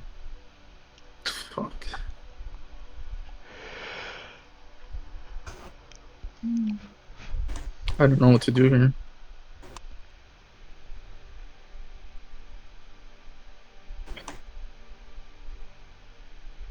Oh, never mind. I'm sorry. You couldn't do that if you wanted to because this is difficult terrain. So getting to Eve's square takes 20 feet of movement. Yeah, it's okay. I'm just gonna. Fuck. I'm gonna drop my Your sword magic here. sword? Oh my god. Okay. I can't believe I'm doing this. Rune. No. Ah, fuck. I don't know what to do. What you can do? You're trapped. Just move up. Move up and behind Eve. Behind Eve? Yeah, I mean, there's not much you can do. Just get closer to the fight, right? Yeah. Protection. Yeah, I'll just. I won't drop my sword. Okay.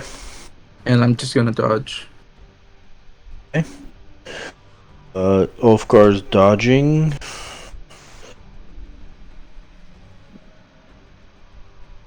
Let's give him a ninja mask because he's dodging. Okay. Alright, so the lizard folk. What are they gonna do here? The frogs, huh? The frogs. Actually, can we turn back? Can I take can I rip the vines from Leah and break her? Can you? Oh, can you use your action to try to break Leah free?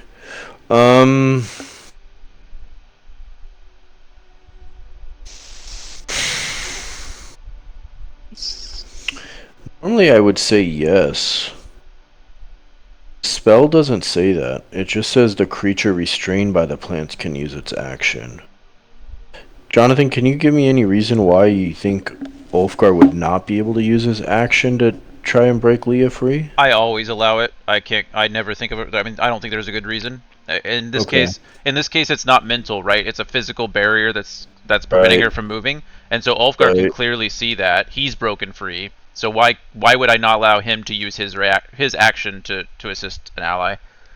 Yeah, I mean, at the very least, he can help, right? That's I always. True. He could definitely do the help action.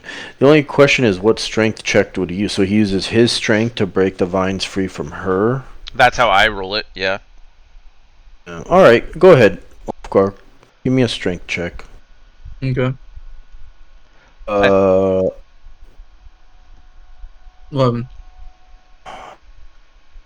Okay, it's a strength check though, not a strength saving throw.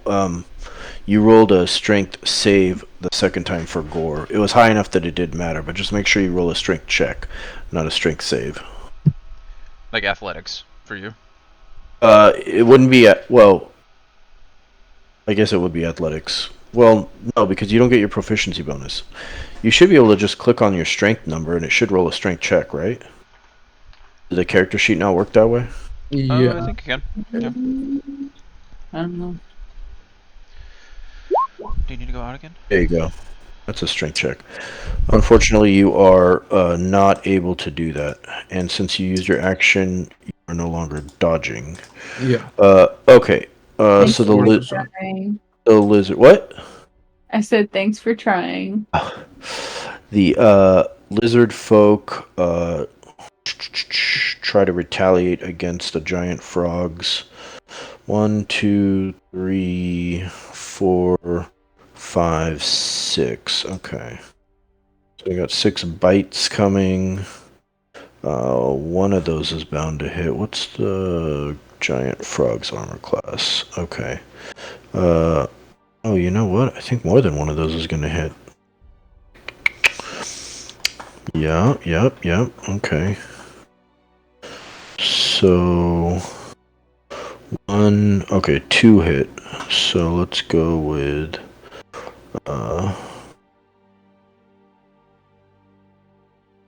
that one hits for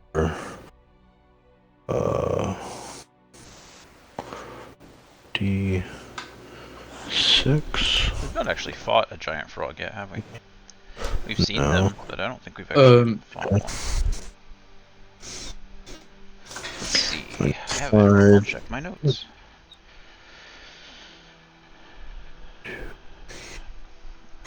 Giant frog, we did. We fought 3 giant frogs after we fought the crocodile. So that must be when we invaded. There must have been frogs in the barricade. The barricade. Barbarian. Yeah, there were some giant frogs in there. You're right. Okay, so this frog takes a hit. This frog takes a hit, and from the lizard folks bites, and then they're gonna try to hit him, smack him with the clubs. If the dice will roll. Oh.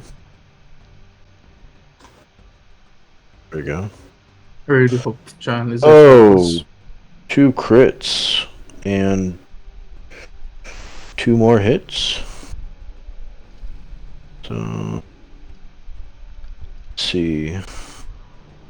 That one takes a crit. I'm just asking. What? I'm just asking if I could stop right now because my grandma's starting to do a lot of like housework around the house and I need to go see.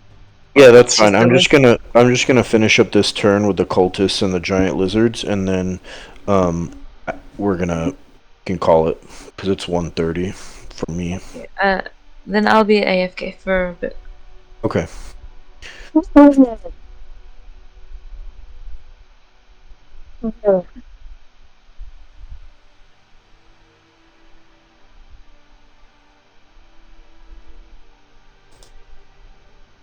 Yes, 8. Okay, so the lizard folk are actually able to do some damage to the frogs here. All 4 of the frogs take damage either in the form of bite attack or heavy club, but none of them go down. They seem rather resilient, or the lizard folk seem rather weak, but they do take some good hits. The rest of the lizard folk continue to press in without any other commands from anybody. They kind of fill up the room here as they try to support you guys. Indeed. Kind of crowding you guys in. They can't order around this giant lizards. They have not tried at this point. Okay. Okay, the cultists.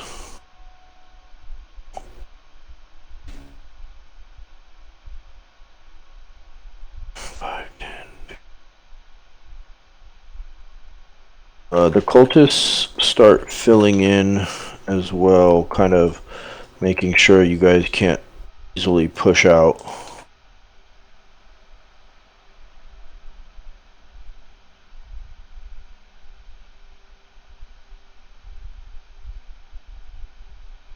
But they don't launch any attacks.